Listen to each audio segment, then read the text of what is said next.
அத்தியாயம் 1. சுமித்ராவை வர்ணிக்கப் போவதில்லை. அவளை வர்ணிக்காமலேயே உங்களுக்கு பிடிக்கும்.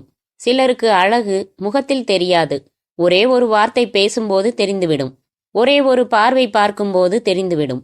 உடையணியும் விதத்தில், நடந்து செல்லும் அழகில், இனிய குரலில் என்று ஆணின் மனம் எங்கே எதனால் கவிழும் என்பதே புரியாத மன்மத புதிர். அப்படி விழுந்தவன்தான் சுந்தர். பெண் பார்க்கச் சென்றபோது வரவீணா பாடச் சொல்லவில்லை. என்னம்மா படிக்கிற கேட்கவில்லை. தனியறையில் சந்தித்து என்னை உனக்கு பிடிச்சிருக்கா கேட்கவில்லை.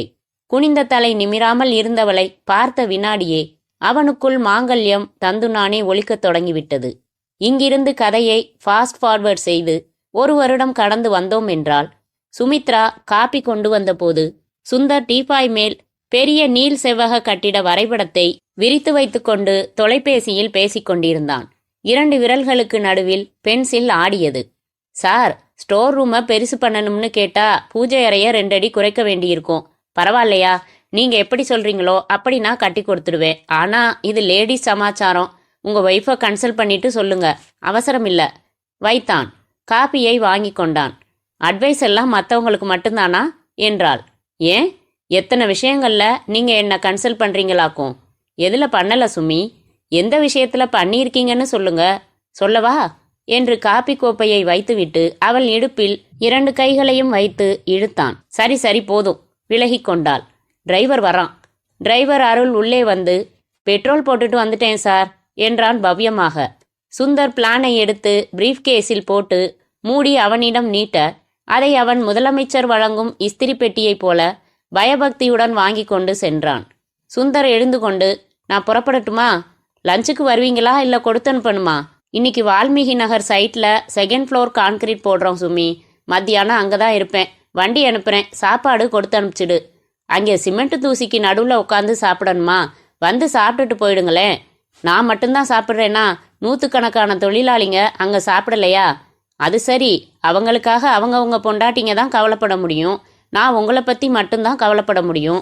சுமி என்று அவள் தோளில் கை வைத்தான். இது அக்கறையா அன்பா காதல் என்றாள். கல்யாணத்துக்கு அப்புறமா? கல்யாணத்துக்கு முன்னாடி செய்யறது மட்டும்தான் காதலா? அப்போ நீ ஒரு தடவை கூட ஐ லவ் யூன்னு சொன்னதில்லையே. அவள் கன்னத்தை செல்லமாக நிமிண்டியபடி கேட்டான் சுந்தர். சுமித்ரா கழுத்தை 45 டிகிரி சாய்த்து சொன்னாள். ஐ லவ் மீ எனக்குள்ளேயே நீங்க இருக்கிறதால தனியா உங்ககிட்ட ஐ லவ் யூன்னு சொல்ல வேண்டியதில்ல. வீட்டில் உனக்கு நிறைய டைம் இருக்குன்னு நினைக்கிறேன். ஏன்? அதனால நிறைய புக்ஸ் படிக்கிற, அதனால நிறைய டயலாக்ஸ் அடிக்கிற, அதனால நான் ஈவினிங் வேற மூட்ல வர வேண்டியிருக்கு, அதனால ராத்திரி தூங்க லேட் ஆயிடுது, அதனால என்னோட வேலைகளே பாதிக்கப்படுது, அதனால போயிட்டு வாங்க டாட்டா என்று சிரித்தாள். அவள் உதட்டில் இருந்து முத்தம் பறித்து தன் உதட்டில் வைத்துக்கொண்டு சிரித்தபடி வெளியே வந்து காரில் ஏறினான் சுந்தர். ஏய் சுமி, காரில் இருந்து அவசரமாக அழைத்தான். ஓடி வந்தால் அருகில். சொல்ல மறந்துட்டேன், இன்னைக்கு ஈவினிங் 7 மணிக்கு ஹோட்டல் ட்ரிட்டன்ட்ல ஒரு ரிசப்ஷன் பார்ட்டி இருக்கு. நாம போகணும். ரெடி ஆயிரு. நான் 6:30க்குள்ள வந்துடுறேன். நைட்டு சமையல் வேண்டாம், ஓகே? கார் புறப்பட்டு சென்றதும் வீட்டிற்குள் வந்தாள் சுமித்ரா. வேலைக்கார பெண்ணை அனுப்பிவிட்டு கதவை சாத்திவிட்டு சமையல் அறையில் நுழைந்து மதிய சமையலுக்கான காரியங்களை துவக்கினாள். அத்தியாயம் 2. ரயில் சென்ட்ரல் ஸ்டேஷனின் பிளாட்பாரத்திற்குள் நுழைய துவங்க கதவை திறந்து வைத்து நின்று கொண்டிருந்த ரங்கராஜ் வரவேற்க வந்த மனித தலைகளில் பிரசாத்தை தேடினான். கருப்பு தலைகளுக்கு நடுவில் திடீரென்று ஒரு வெள்ளை கர்ச்சீப் ஆட்டப்பட்டது. பிரசாத். ரங்கராஜும் உற்சாகமாக கையசைத்தான். ரயில் நின்றதும் தனது 2 சூட்கேஸ்களுடன் இறங்கிக் கொண்டான். பிரசாத் அருகில் வந்து மார்போடு கட்டிக்கொண்டான். ரங்கா, எப்படி இருக்கடா?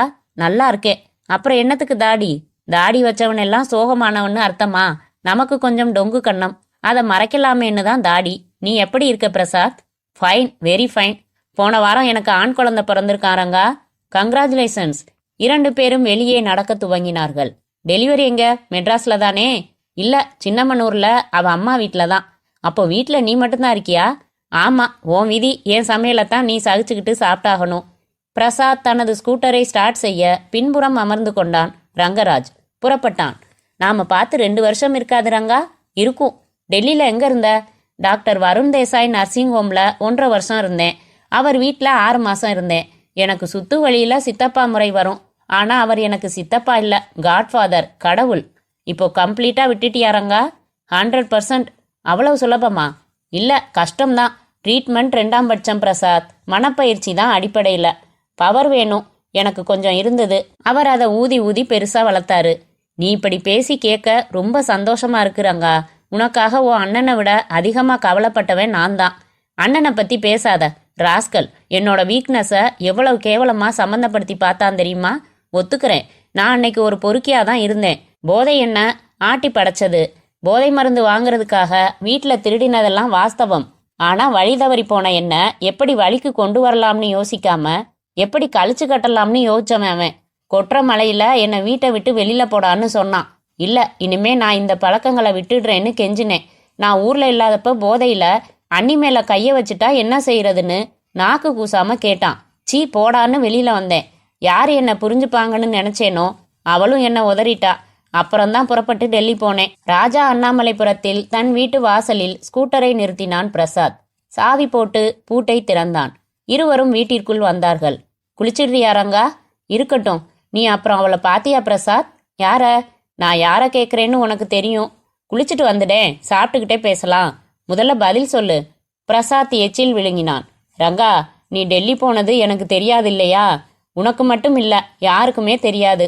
திடீர்னு போன வாரம் நீ லெட்டர் போட்டிருந்த. எனக்கு ஆச்சரியமா இருந்துச்சு. நடுவுல ஏன் நீ யாரையுமே கான்டாக்ட் பண்ணல? வெக்கம்தான் காரணம் பிரசாத், வேற எதுவும் இல்லை. இந்த சமுதாயத்துல நானும் ஒரு மனுஷனாகி காட்டணுங்கிற வெறி. எல்லாரும் என்னோட போதை பழக்கத்தால என்னை ஒரு பண்ணிய பார்க்குற மாதிரி தான் பார்த்தாங்க. என்னோட காதலே நொறுங்கி போற சூழ்நிலை ஏற்பட்டப்பதான் எனக்கு ஒரு அளவில் உரைச்சது. அதனால தான் இந்த பழக்கத்தை சுத்தமா விட்டுட்டு அதுக்கப்புறம் தான் எல்லாரையும் சந்திக்கணும்னு நினைச்சேன். அதனால தான் யாரையுமே நான் கான்டாக்ட் பண்ணல.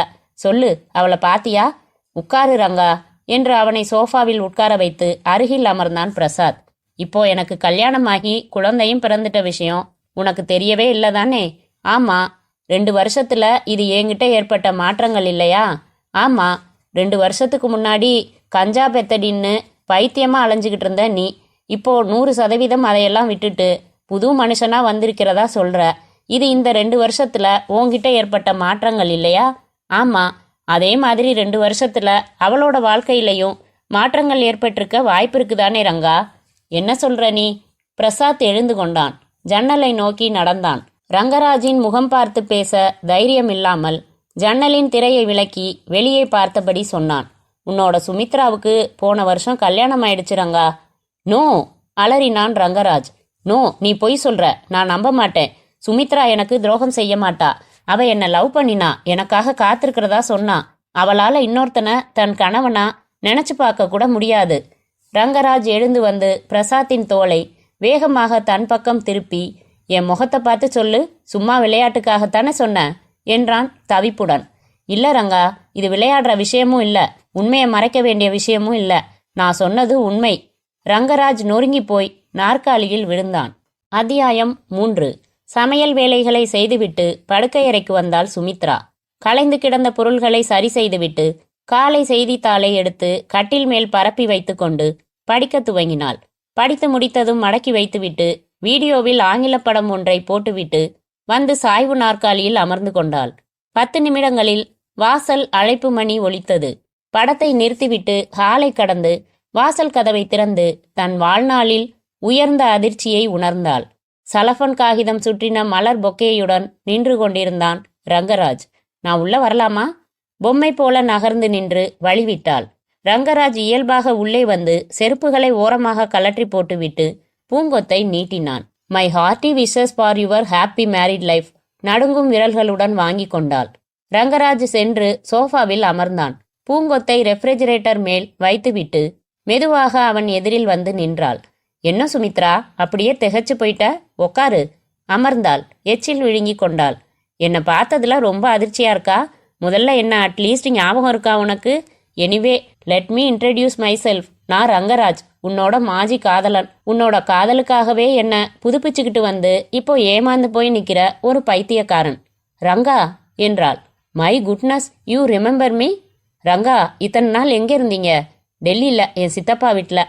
இன்னைக்கு தான் மெட்ராஸ் வந்தேன். 2 வருஷம் சிவியரா ட்ரீட்மெண்ட் எடுத்துக்கிட்டு என்னோட போதை பழக்க வழக்கங்களை அடியோட விட்டொழிச்சு புது மனுஷனா வந்திருக்கிற செய்தியை உன்கிட்ட சொல்லணும்னு துடிப்போட வந்தேன். சுமித்ரா கண் கலங்கினாள். எனக்கு என்று திணறினாள். நான் சொல்கிறேன், உங்கள் அம்மாவுக்கு திடீர்னு உடம்புக்கு முடியாமல் போயிடுச்சு. அவங்க சாகிறதுக்குள்ள உனக்கு கல்யாணம் செய்து வச்சு பார்க்கணும்னு ஆசைப்பட்டாங்க. இந்த பைத்தியக்கார காதலன் திருந்தி வருவான்னு உனக்கு நம்பிக்கை இல்லை. சரின்னுட்ட, சரியா? தலை குனிந்து அமைதியாக இருந்தாள். பட் என் மனசுல நம்பிக்கையை ஏன் விதைச்ச சுமித்ரா? எனக்காக காத்துக்கிட்டு இருப்பேன்னு ஏன் சொன்ன? உனக்கு நாம கடைசியா சந்திச்ச நாள் நினைவிருக்கா சுமித்ரா?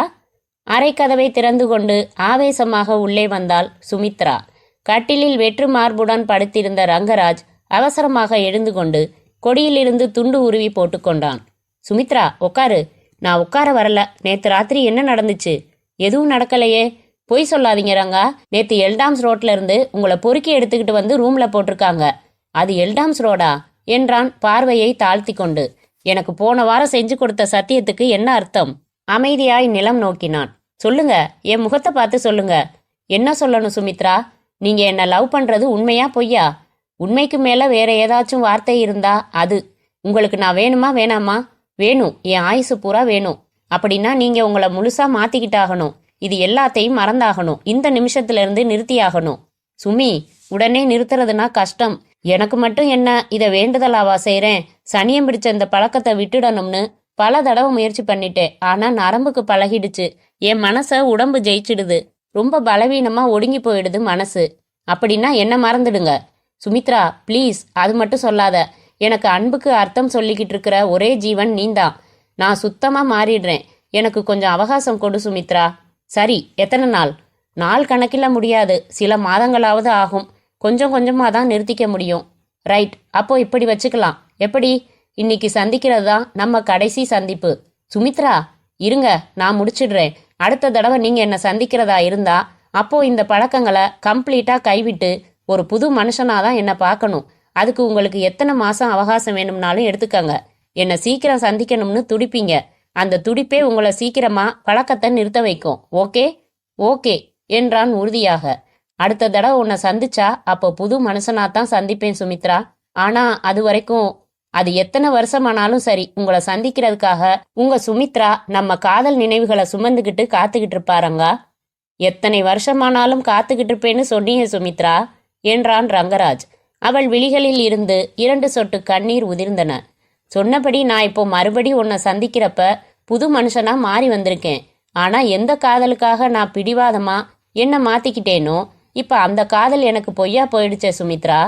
அவள் கண்களில் கண்ணீர் இப்போது குட்டி அருவிகளாக மாறி இருக்க தொண்டை அடைக்க சொன்னாள். ரங்கா, நான் உங்களை மனசார காதலிச்சேன். உங்களை திருத்த முயற்சி செஞ்சேன். திடீர்னு ஒரு நாள் உங்களை காணோம். விசாரிச்சப்ப இந்த ஊர்லயே இல்லைன்னு சொன்னாங்க. எந்த ஊர்ல இருக்கீங்கன்னு யாருக்கும் தகவல் தெரியல. நான் கடுமையா சொன்ன வார்த்தைகள் உங்களை விபரீதமான முடிவுகளை நோக்கி தூண்டிடுச்சோங்கிற ஒரு புது பயம் எனக்கு வந்துடுச்சு. ஆனா அதை மீறி நீங்க வைராகியத்தோட எங்கேயோ போயிருக்கீங்க. நிச்சயம் திருந்தி புது மனுஷனா வந்து நிக்க போறீங்கிற நம்பிக்கை எனக்கு அதிகமா இருந்துச்சு. நாம சந்திச்ச கடைசி நாள்ல இருந்து 1 வருஷம் வரைக்கும் உங்களை தினம் தினம் எதிர்பார்த்து ஏமாந்தேன். என் நம்பிக்கை குறைய ஆரம்பிச்சிடுச்சு. நீங்க நடுவுல ஒரு தபால் கூட எழுதல. அந்த சூழ்நிலையில தான் எங்க அம்மாவுக்கு உடம்பு சரியில்லாம போய் எனக்கு அவசர அவசரமா மாப்பிள்ள பார்த்து நான் மாப்பிள்ள முகத்தை கூட பார்க்காம சரின்னு சொன்னேன் தெரியுமா? கைகளை கட்டி கொண்டு கேட்டுக்கொண்டிருந்த ரங்கராஜ் எழுந்து கொண்டான். பெருமூச்சு விட்டான். சுவரில் மாட்டியிருந்த படத்தை நோக்கி சென்றான். அதில் சுமித்ராவும் சுந்தரும் சிரித்து கொண்டிருந்தார்கள். அதிர்ஷ்டக்காரன் என்றான். காஃபி சாப்பிட்றீங்களா? வேணாம், வயிறே நிறைஞ்சிடுச்சு. தயவு செஞ்சு என்னை தப்பா எடுத்துக்காதீங்க ரங்கா. இல்லம்மா, நான் தான் காதலை தப்பா புரிஞ்சுக்கிட்டேன். என்னமோ காவியங்களிலெல்லாம் வர்ற மாதிரி எத்தனை வருஷமானாலும் நான் காத்துக்கிட்டு இருப்பேன் ரங்கான்னு நீ சொன்னதை வேதவாக்கா எடுத்துக்கிட்டு மனசுல கற்பனைகளை வளர்த்துக்கிட்டே இருந்தேன் பாரு. அது ஏன் தப்பு தான். மெட்ராஸ் வந்ததும் உன்னை பார்க்க வரணும். அப்போ நீ எனக்காக வாசல்லையே நின்று காத்துக்கிட்டு இருப்பேன்னு நானா எதிர்பார்ப்புகளை ஏற்படுத்திக்கிட்டேன் பாரு. அது என் தப்பு தான். ப்ளீஸ் என்னை வார்த்தையால கொல்லாதீங்க ரங்கா. ரங்கராஜ் நேராக அவள் எதிரில் வந்து நின்றான். என்னை நேரா பாரு சுமித்ரா. நேராக பார்த்தாள். மனசை திறந்து பேசலாம். நடந்து முடிஞ்சதை பத்தி புலம்புறதுல அர்த்தம் இல்லை, உபயோகமும் இல்லை. இனி நடக்க வேண்டியதை பத்தி பேசலாம். சொல்லுங்க, நீ என்ன உண்மையாத்தானே காதலிச்ச? அதுல சந்தேகம் எதுவும் இல்லையே? இல்ல, எதுக்கு கேக்குறீங்க? சந்தர்ப்ப சூழ்நிலையால தானே நீ இந்த கல்யாணத்துக்கு சம்மதிக்க வேண்டியதா போச்சு. ஆமா, மனசுல ஒருத்தனை சுமந்துக்கிட்டு இன்னொருத்தனோட குடித்தனம் பண்ற இந்த போலி வாழ்க்கை உனக்கு போதும் சுமித்ரா. உன் கணவன் வந்ததும் உண்மைகளை எல்லாம் சொல்லலாம், விவாகரத்து கேட்கலாம். அப்புறம் நீயும் நானும் கல்யாணம் செஞ்சுக்கலாம். என்ன சொல்ற? சுமித்ரா அதிர்ந்து போய் 2 அடி பின்னால் நகர்ந்து நின்றாள். ரங்கா, நான் உன்னை நேசிச்சது உண்மைதான். ஆனா கல்யாணம்னு ஒன்று ஆனப்புறம் உன்னையே நான் மனசுல நினைச்சுக்கிட்டு இருந்தேன்னு நீயா கற்பனை செய்துக்காத. தாலி என் கழுத்துல ஏறினப்பவே உன்னை மறக்க ஆரம்பிச்சிட்டேன். என் கணவர் சுந்தர் என்னை மகாராணி மாதிரி வச்சிருக்காரு. என் மேல அவருக்கு எக்கச்சக்கமான பிரியம். அதே மாதிரி எனக்கும் அவர் மேல பற்றுதல், அன்பு, ஈடுபாடு எல்லாம் ஏற்பட்டு இப்ப நாங்க ரொம்ப சந்தோஷமா வாழ்ந்துகிட்டு இருக்கோம். எவ்வளவு பிராக்டிக்கலா மாறி போயிட்ட நீ. எல்லாருமே யதார்த்தவாதிகள் தான் ரங்கா. நாம பழசையெல்லாம் மறந்துடலாம். Let's be good friends. என் வாழ்க்கையில ஏற்கனவே ஒரு காதல் இருந்த சமாச்சாரம் என் கணவருக்கு தெரியாது. நான் சொன்னதில்ல, சொல்ல தைரியம் இல்ல. அதனால இப்போ சந்திச்சு பேசிட்டு இருக்கோமே, இதுவே நம்ம வாழ்க்கையில கடைசி சந்திப்பா இருந்தா நல்லது. நீங்க விரும்பின ஒரு பொண்ணு இப்போ சந்தோஷமா குடுத்தனம் நடத்திக்கிட்டு இருக்கிறதுல உங்களுக்கு சந்தோஷம் இல்லையா? எதுவும் பேசாமல் அமைதியாக வாசல் அருகில் தான் கழற்றி போட்டிருந்த செருப்புகளை நோக்கி நடந்தான் ரங்கராஜ். எதுவுமே சொல்லாம புறப்பட்டா என்ன அர்த்தம்? செருப்புகளை அணிந்து கொண்டு திரும்பி பார்த்தான். என்ன சொல்லணும்னு எதிர்பார்க்கிற? அவன் வார்த்தைகளில் வெறுப்பு மிதந்தது. என் வாழ்க்கையில குறுக்கிட மாட்டேன்னு உறுதி கொடுப்பீங்களா? ரங்கராஜ் எந்த பதிலும் சொல்லாமல் விருட்டென்று வெளியேறி வீதியில் நடக்க துவங்க திக்கென்றது சுமித்ராவுக்கு. அத்தியாயம் 4. மாலை 6:30க்கு காரில் வந்து இறங்கினான் சுந்தர். தன் பிரீஃப்கேஸை எடுத்துக்கொண்டான். நீ வீட்டுக்கு போகலாம் அருள். உள்ளே வந்தான். தன் படுக்கை அறைக்கு வந்தான். சுமி, என்னது, நீ இன்னும் ரெடியாகலையா என்றான் நாற்காலியில் அமர்ந்திருந்த மனைவியை பார்த்து. என்னங்க, எங்க என்றால் சிந்தனையிலிருந்து கலைந்து. சரியா போச்சு, ஒரு ரிசப்ஷனுக்கு போகணும், ரெடியாயிருன்னு சொல்லிட்டு தானே போனேன். என்னாச்சு உனக்கு? மறந்துட்டேங்க, அவசியம் நானும் வரணுமா? அவள் அருகில் வந்து ஒற்றை விரலால் தாடையை நிமிர்த்தி முகத்தை ஊடுருவி பார்த்தான் சுந்தர். ஏன் டல்லா இருக்க? Are you all right? நெற்றியை தொட்டு பார்த்தான். ஒண்ணுமில்லங்க. அப்படின்னா 10 நிமிஷத்துல புறப்படுமா? சரிங்க என்றாள். பாத்ரூம் சென்றாள். முகம் கழுவிக்கொண்டு திரும்பி வந்து ட்ரெஸ்ஸிங் மேஜை முன்னால் அமர்ந்தாள். சுந்தர் முகம் கழுவி உடை மாற்றிக்கொண்டான். 1/4 மணி நேரத்தில் இருவரும் தயாரானதும், நான் ரெடிங்க, போகலாமா என்ற சுமித்ரா ஒரு புன்னகையை உதடுகளில் உருவாக்கி கொண்டாள். இருவரும் அறையை விட்டு வெளியே வந்ததும் சுந்தர் ரெஃப்ரிஜரேட்டர் திறந்து தண்ணீர் எடுத்து குடித்துவிட்டு மூடிய போது மேலே வைக்கப்பட்டிருந்த பூங்கொத்தை பார்த்தான். ஹேய், என்ன இது பொக்கே? யார் வந்தது? எதுக்கு கொடுத்துருக்காங்க? சுருக்கென்றது சுமித்ராவுக்கு. கடவுளே, சுத்தமாக மறந்தே போனேனே. என்ன சொல்வது? இயல்பாக வந்து அவனிடம் இருந்து அதை வாங்கி கொண்டு, பார்ட்டிக்கு போகணும்னு சொன்னீங்களே, நான் தான் ஃபோன் பண்ணி ஆர்டர் பண்ணி வரவழைச்சேன் என்றாள். அந்த பூங்கொத்தை ஆராய்ந்தான். Wish you a very happy married life என்று ஆங்கிலத்தில் அச்சடிக்கப்பட்ட அட்டை மட்டுமே பிரிண்ட் செய்யப்பட்டிருந்தது. நல்ல வேளையாக அதில் ரங்கா தன் பெயரையோ சுமித்ராவின் பெயரையோ எழுதவில்லை. வெரி குட் டார்லிங் என்றான் சுந்தர். வீட்டை பூட்டிக் கொண்டு காரில் புறப்பட்டார்கள். கார் ஓடிக்கொண்டிருக்கும் போது சாலையை பார்த்தபடியே சுந்தர் மெதுவாக கேட்டான். எதுக்காக அழுத சுமித்ரா? என்ன சொல்றீங்க? நீ அழுதிருக்க சுமி, உன் முகம் காட்டி கொடுத்துருச்சு. சொல்லு, என்னாச்சுமா? பொம்பளைங்க விஷயம் உங்ககிட்ட எப்படி சொல்றது? புருஷன்கிட்ட எதுவும் சொல்லலாம், சொல்லு. மாசம் அந்த தேதிகள் வர்றதுக்கு முன்னாடியே வயிற்று வலி தாங்க முடியலங்க. கொஞ்ச நாள்ல சரியா போயிடும்னு டாக்டர் ஏற்கனவே சொல்லிட்டாரு. அவ்வளவுதானா? என் மேலதான் ஏதோ கோபம் போலிருக்குன்னு நான் பயந்தே போயிட்டேன் என்ற சுந்தர் அவள் தோளில் ஒரு கையை போட்டுக்கொண்டான். சுமித்ரா பெருமூச்சு விட்டாள். அத்தியாயம் 5. டெலிபோன் ஒலித்தது. புத்தகத்தை குப்புற வைத்துவிட்டு எடுத்தாள் சுமித்ரா. ஹலோ, மிஸ்ஸஸ் சுமித்ரா சுந்தர் பேசுறேன். ரங்கா பேசுறேன் சுமித்ரா. நீங்களா? சொல்லுங்க. நீ சொன்னதையெல்லாம் யோசிச்சு பார்த்தேன். இப்ப நிம்மதியா போய்கிட்டு இருக்கிற உன்னோட வாழ்க்கையில நான் குறுக்கிடுறது தப்புன்னு நான் மனப்பூர்வமா உணர்றேன். ரொம்ப தேங்க்ஸ் ரங்கா. இனிமே உன்னை மனசால கூட நான் நினைக்கிறதா இல்ல. You are GeM Ranga. என்னைக்காவது ஒரு நாள் கூட நம் காதல் உன் புருஷனுக்கு தெரிய வந்துடக்கூடாது சுமித்ரா. அப்படி தெரிஞ்சா உன் வாழ்க்கை சிக்கலாயிடும். அதனால நீயும் நானும் சேர்ந்து எடுத்துக்கிட்ட போட்டோஸ், நீ எனக்கு எழுதின லெட்டர்ஸ், இதெல்லாம் கூட என் கையில இருக்கிறது நல்லதில்லன்னு படுது. அதெல்லாம் உன்கிட்ட ஒப்படைச்சிடுறேன் சுமித்ரா. நீ அதையெல்லாம் ரகசியமா அழிச்சிடு. நான் உங்க வார்த்தையை நம்புறேன் ரங்கா. நீங்களே அதையெல்லாம் அழிச்சிடுங்க ரங்கா. அழிச்சிடுவேன் சுமித்ரா. ஆனா நிஜமாவே நான் அதையெல்லாம் அழிச்சிட்டேனா இல்லையான்னு உன் மனசுல ஒரு சின்ன சந்தேகம் கூட வரக்கூடாது. அதனாலதான் ஒப்படைக்கிறேன். நீயே அழிச்சுக்கோன்னு சொல்றேன். சரி ரங்கா. ஏற்கனவே ஒரு தடவை நான் உன் வீட்டுக்கு வந்துட்டேன். இன்னொரு தடவை வீட்டுக்கு வர்றது சரியா படல எனக்கு. நியாயம்தான், என்ன செய்யலாம்? காலையில வீட்டை விட்டு போற உன் புருஷன் எத்தனை மணிக்கு திரும்பி வருவார் சுமித்ரா? 6 மணி ஆயிடும். சரி, அப்போ காலையில ஒரு 11 மணிக்கு ஒரு பொது இடத்துல நாம சந்திக்கலாமா? சரி, எங்க? பீச்? ஓகே, கண்ணகி சிலை கிட்ட வந்துடவா? சரி, நாளை காலையில 11 மணிக்கு நான் எல்லாத்தையும் எடுத்துக்கிட்டு கண்ணகி சிலை கிட்ட வந்துடுறேன் சுமித்ரா. சுமித்ரா போனை வைத்தாள். அவள் முகத்தில் குழப்பம் நீங்கி தெளிவு உதித்தது. மறுநாள் காலை 9:30. வால்மீகி நகரில் கட்டிட வேலை நடந்து கொண்டிருந்த இடத்தில் சுந்தர் வரைபடத்தை விரித்து வைத்து சூப்பர்வைசரிடம் சில விளக்கங்களை சொல்லிக் கொண்டிருந்த போது ஒரு ஆள் வந்து, சார் உங்களுக்கு ஃபோன் என்றான். கட்டிட சாமான்கள் வைத்திருந்த கோடோனில் வைக்கப்பட்டிருந்த தற்காலிக இணைப்பு தொலைபேசிக்கு வந்து ரிசீவரை எடுத்துக்கொண்ட சுந்தர், ஹலோ என்றான். இன்ஜினியர் சுந்தர் பேசுறீங்களா சார்? ஆமா, நீங்க யாரு? ரொம்ப வேண்டியவன் சார், என் பேரு ரங்கராஜ், சுருக்கமா ரங்கான்னு எல்லாரும் கூப்பிடுவாங்க. குறிப்பா உங்க ஒய்ஃபு சுமித்ரா என்ன ரங்கான்னு தான் கூப்பிடுவாங்க. என் ஒய்ஃபுக்கு ரிலேட்டிவா நீங்க? ரிலேட்டிவ் ஆக வேண்டியவன், அதிர்ஷ்டமில்லாதால மிஸ் பண்ணிட்டவன். தெளிவா சொல்லட்டுமா சார்? உங்கள் ஒய்ஃப் சுமித்ராவும் நானும் ஒருத்தர் ரொம்ப நெருக்கமா காதலிச்சோம் சார். சந்தர்ப்ப சூழ்நிலை எங்களை பிரிச்சிடுச்சு. நான்சென்ஸ், இதுக்கே கொதிச்சு போயிட்டா எப்படி சார்? முந்தா நாள் நான் உங்க வீட்டுக்கு வந்திருந்தேன் சார், சுமித்ராவை பார்க்க. வெறுங்கையோட வரல, அழகான பூங்கொத்தோட. சுந்தருக்கு டங் என்று இருதயத்தில் இடி இறங்கியது. ரொம்ப நாளைக்கு அப்புறம் சந்திச்சதால பழைய நினைவுகளை எல்லாம் சேர்ந்து அசை போட்டோம். சுமித்ரா ஓன்னு என் மேல சாஞ்சு அழுதா. சாரி, அழுதாங்க. என்ன சார், லைன்ல தான் இருக்கீங்களா? சுந்தருக்கு நரம்புகள் முழுக்க முறுக்கேறின. சொல்லுங்க என்றான் உஷ்ணமாய். இன்னைக்கு 2வது சுற்று பேச்சுவார்த்தை நடத்தலாம்னு சுமித்ரா சொன்னா. 11 மணிக்கு கண்ணகி சிலை கிட்ட எனக்காக காத்துக்கிட்டு இருக்கிறதா சொன்னா. எதை பத்தி பேச்சுவார்த்தைன்னு கேட்குற ஆர்வம் உங்களுக்கு இல்லைன்னா கூட சொல்லிடுறேன். தப்பா நினைச்சுக்காதீங்க சார். கல்யாணம் பண்ணிட்டா மட்டும் போதாது, பொண்டாட்டிய சந்தோஷமா வச்சு குடித்தனம் நடத்தணும் சார். 24 மணி நேரமும் செங்கல், ஜல்லி, சிமெண்ட்டு, கான்கிரீட்டுன்னு சுத்திக்கிட்டு இருந்தா எப்படி சார்? சுமித்ரா உங்களோட சந்தோஷமா இருக்கிறதா நடிக்கிறாளாம், ஆனா உண்மையில சந்தோஷமா இல்லையாம். அவளே சொன்னாளா அப்படி? பின்ன இதை மட்டும் வேற ஒரு வேலைக்காரிய வச்சா சொல்ல முடியும்? சுமித்ரா உங்களை விவாகரத்து செய்துட்டு என்ன கல்யாணம் பண்ணிக்க ஆசைப்படுறா. நோ, நான் நம்ப மாட்டேன்.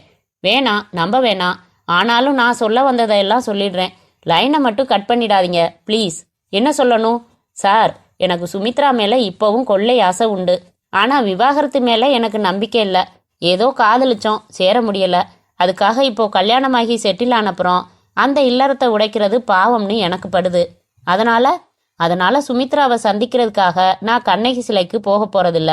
இனிமே ஜென்மத்துக்கும் உங்க மனைவிய நான் சந்திக்க போறதாவும் இல்லை. நீங்க உங்க மனைவிய, என் பழைய காதலிய சந்தோஷமா வச்சுக்கணும் சார். அதான் என்னோட ஒரே கோரிக்கை. நீ சொல்றதெல்லாம் எவ்வளவு தூரம் உண்மை?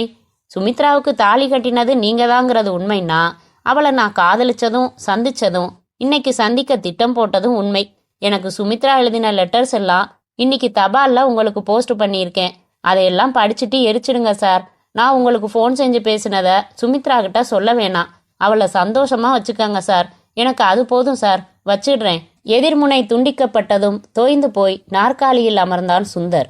வெறுங்கையோட வரலை, அழகான பூங்கொத்தோட. பார்ட்டிக்கு போகணும்னு சொன்னீங்களே, நான் தான் ஃபோன் பண்ணி ஆர்டர் பண்ணி வரவழைச்சேன். ஓன்னு என் மேல சாஞ்சு அழுதா. வயிற்று வலி தாங்க முடியலங்க. இன்னைக்கு காலையில 11 மணிக்கு கண்ணகி சிலை கிட்ட எனக்காக காத்துக்கிட்டு இருக்கிறதா சொன்னான். சுந்தரின் கண்கள் சிவந்தன. வேகமாக எழுந்தான். வெளியே வந்து தன் காருக்கு நடந்தான். ஒரு பெட்டிக்கடை வாசலில் நின்று வாழைப்பழம் உரித்து சாப்பிட்டு கொண்டிருந்த டிரைவர் சுந்தர் காருக்கு வருவதை பார்த்ததும் பாதி பழத்தை அப்படியே வீசிவிட்டு ஓடி வந்தான். சாவி கொடு, நீ இங்கே இரு, வந்துடுறேன். காரில் வேகமாக புறப்பட்டு கடற்கரை சாலையை தொட்டான். லைட் ஹவுஸ் அருகில் தன் காரை நிறுத்திவிட்டு அங்கிருந்து ஒரு ஆட்டோ அமர்த்தி கொண்டு கண்ணகி சிலைக்கு வந்தான். சற்று தூரமாகவே நிறுத்தச் சொன்னான். மணி 10:45. இப்படியே வெயிட் பண்ணலாம்ப்பா, ஒரு ஃப்ரெண்டு இங்க வருவாரு. ஆட்டோ டிரைவர் இறங்கி சென்று சுட்ட சோளம் வாங்கி சாப்பிட துவங்க சுந்தர் தவிப்புடன் நகம் கடித்து துப்பியபடி காத்திருந்தான். 11 மணிக்கு 5 நிமிடங்கள் இருந்தபோது ஒரு ஆட்டோவில் வந்து இறங்கினாள் சுமித்ரா. அடி பாவி, அவன் சொன்னது அத்தனையும் உண்மைதானா? கண்ணகி சிலை அருகில் வந்து நின்று தன் வாட்சை பார்த்து கொண்ட சுமித்ரா சுற்றுமுற்றும் ரங்காவை தேடுவதை தன்னை முழுவதுமாக பார்வையிலிருந்து மறைத்து கொண்டு பார்த்தான் சுந்தர். அவனுக்கு படபடப்பாக இருந்தது. சுமித்ராவா இப்படி? நான் என்னை நேசிக்கிறேன், எனக்குள் நீங்கள் இருப்பதால் தனியாக ஐ லவ் யூ என்று சொல்ல தேவையில்லை என்று வசனம் பேசின அதே சுமித்ராதானா? எல்லாம் வேஷமா? இத்தனை நாள் இல்லறமும் நாடகமா? என்னை விவாகரத்து செய்துவிட்டு மறுமணமா? சுமித்ராவா? அவ்வளவு தூரம் அந்த ரங்காவை நேசித்தாளா? கள்ளி எல்லாவற்றையும் மறைத்து என்னை ஏமாளியாக்கி இப்போது நேராக அவள் முன்னால் சென்று நின்றால் என்ன? யாரை எதிர்பார்க்கிறாய் என்று கேட்டால் என்ன சொல்வாள்? எதையாவது சொல்லி சமாளிப்பாள். நேற்று பூங்கொத்துக்கும் அழுகைக்கும் பதிலே பேச முடியாதபடி அழகாக சமாளித்தாளே. ஆதாரமில்லாமல் இவளிடம் பேசக்கூடாது. இன்றைக்கு தபாலில் ரங்காவுக்கு இவள் எழுதின கடிதங்கள் சேர்க்கப்பட்டிருக்கின்றன. அவை நாளை என் கைக்கு வரட்டும். வந்த பிறகு இவளிடம் வைத்துக் கொள்கிறேன். ஆட்டோவின் டிரைவர் வந்து, என்ன சார் என்றான். என் ஃப்ரெண்டை காணோம்பா, நாம போகலாம். என்னை லைட் ஹவுஸ் கிட்ட இறக்கி விட்டுடு போதும் என்றான். இறங்கிக் கொண்டு தன் காரை எடுத்துக்கொண்டு சைட்டுக்கு சென்று ஈடுபாடில்லாமல் வேலைகளில் ஆழ்ந்தான் சுந்தர். அத்தியாயம் 6. மறுநாள் இரவு மணி 11. சுமித்ரா தன் கணவனுக்காக கவலையோடு காத்திருந்தாள். 6 மணி மிஞ்சி போனால் 7 மணிக்கெல்லாம் வந்து விடுபவர் மணி 11 ஆகிறது. எங்கே போனார்? ஏதாவது திடீர் புரோகிராம் இருந்தால் கூட போன் செய்வாரே. போனும் செய்யவில்லை. சுமித்ரா முக்கியமான இடங்களுக்கெல்லாம் போன் செய்து விசாரித்து விட்டாள். எல்லோருமே வரவில்லை என்றார்கள். அவளுக்குள் கலவரம் துவங்கிய போது போர்டிகோவில் கார் வந்து நிற்கும் சத்தம் கேட்டது. போய் கதவை திறந்தாள். காரை விட்டு இறங்கின சுந்தர் வாசல் அருகில் ஒருத்தி நின்று கொண்டிருப்பதையே கண்டுகொள்ளாதவனாக விடுவிடுவென்று தனது படுக்கையறைக்கு விரைந்தான். சுமித்ரா கதவை சாத்திவிட்டு படுக்கையறைக்கு வந்தாள். இரவு உடை அணிந்திருந்த அவள் சுந்தர் அருகில் வந்து உட்கார்ந்தாள். சுந்தர் கட்டிலில் அமர்ந்து கைகளை கட்டி கொண்டிருந்தான். ஏதாச்சும் பிரச்சனையா? அவளை ஒரு முறை முறைத்தான். பார்வையில் அம்புகள் பதுங்கி இருந்தன. என்னங்க ஆச்சு?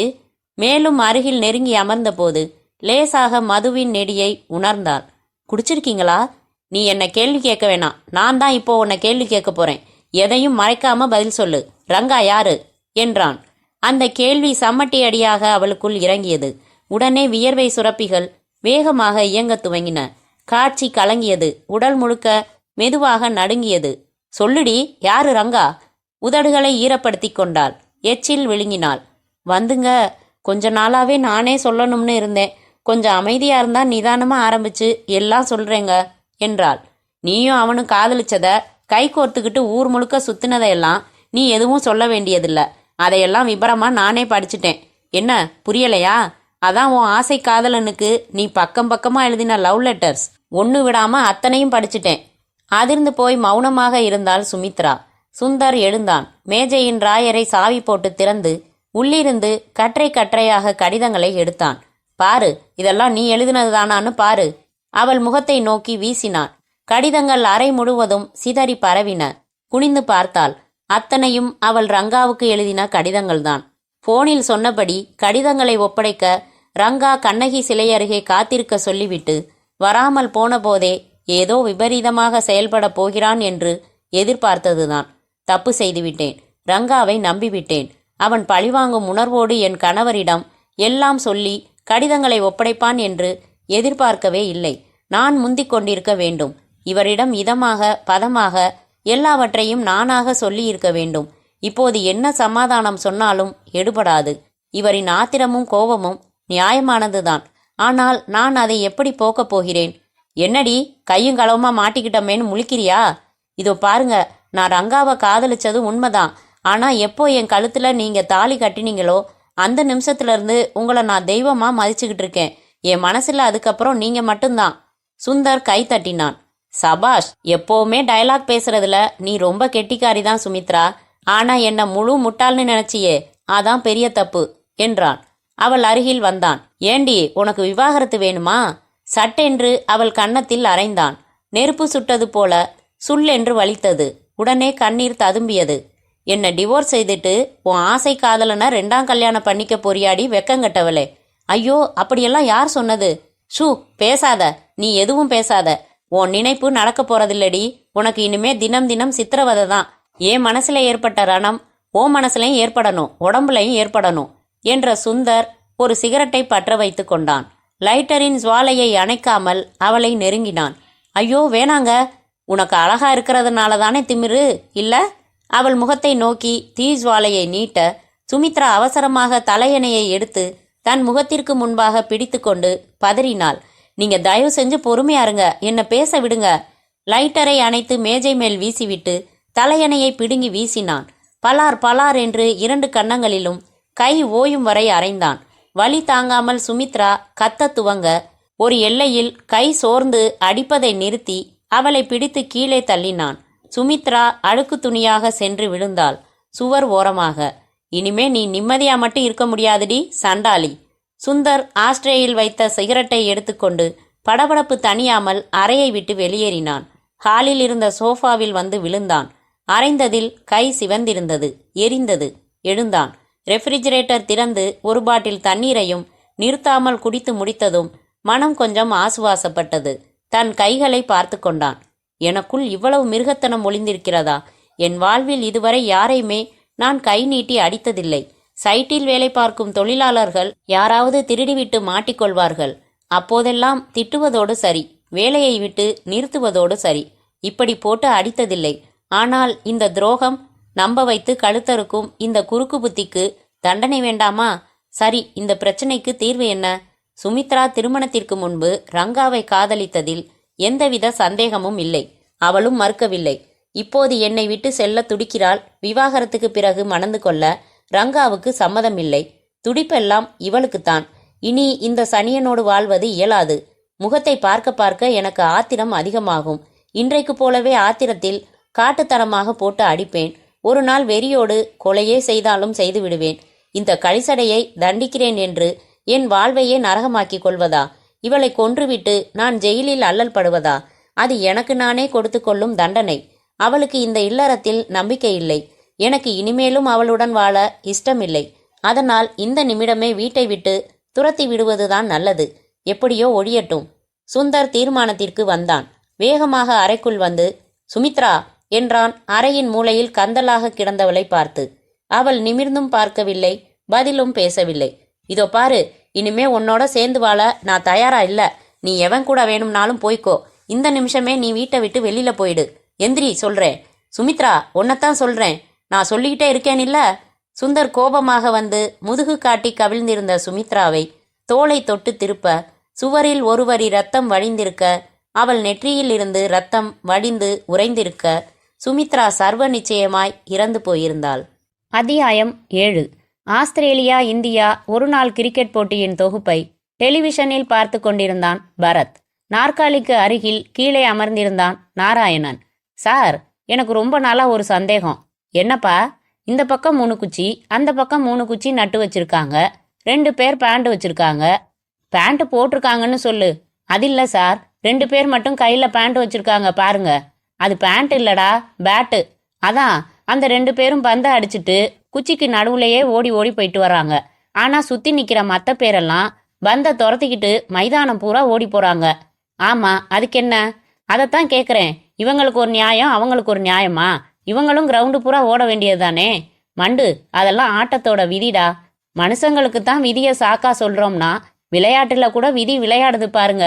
டேய், இது அந்த விதி இல்ல, ரூல்ஸ், விதிமுறைகள்.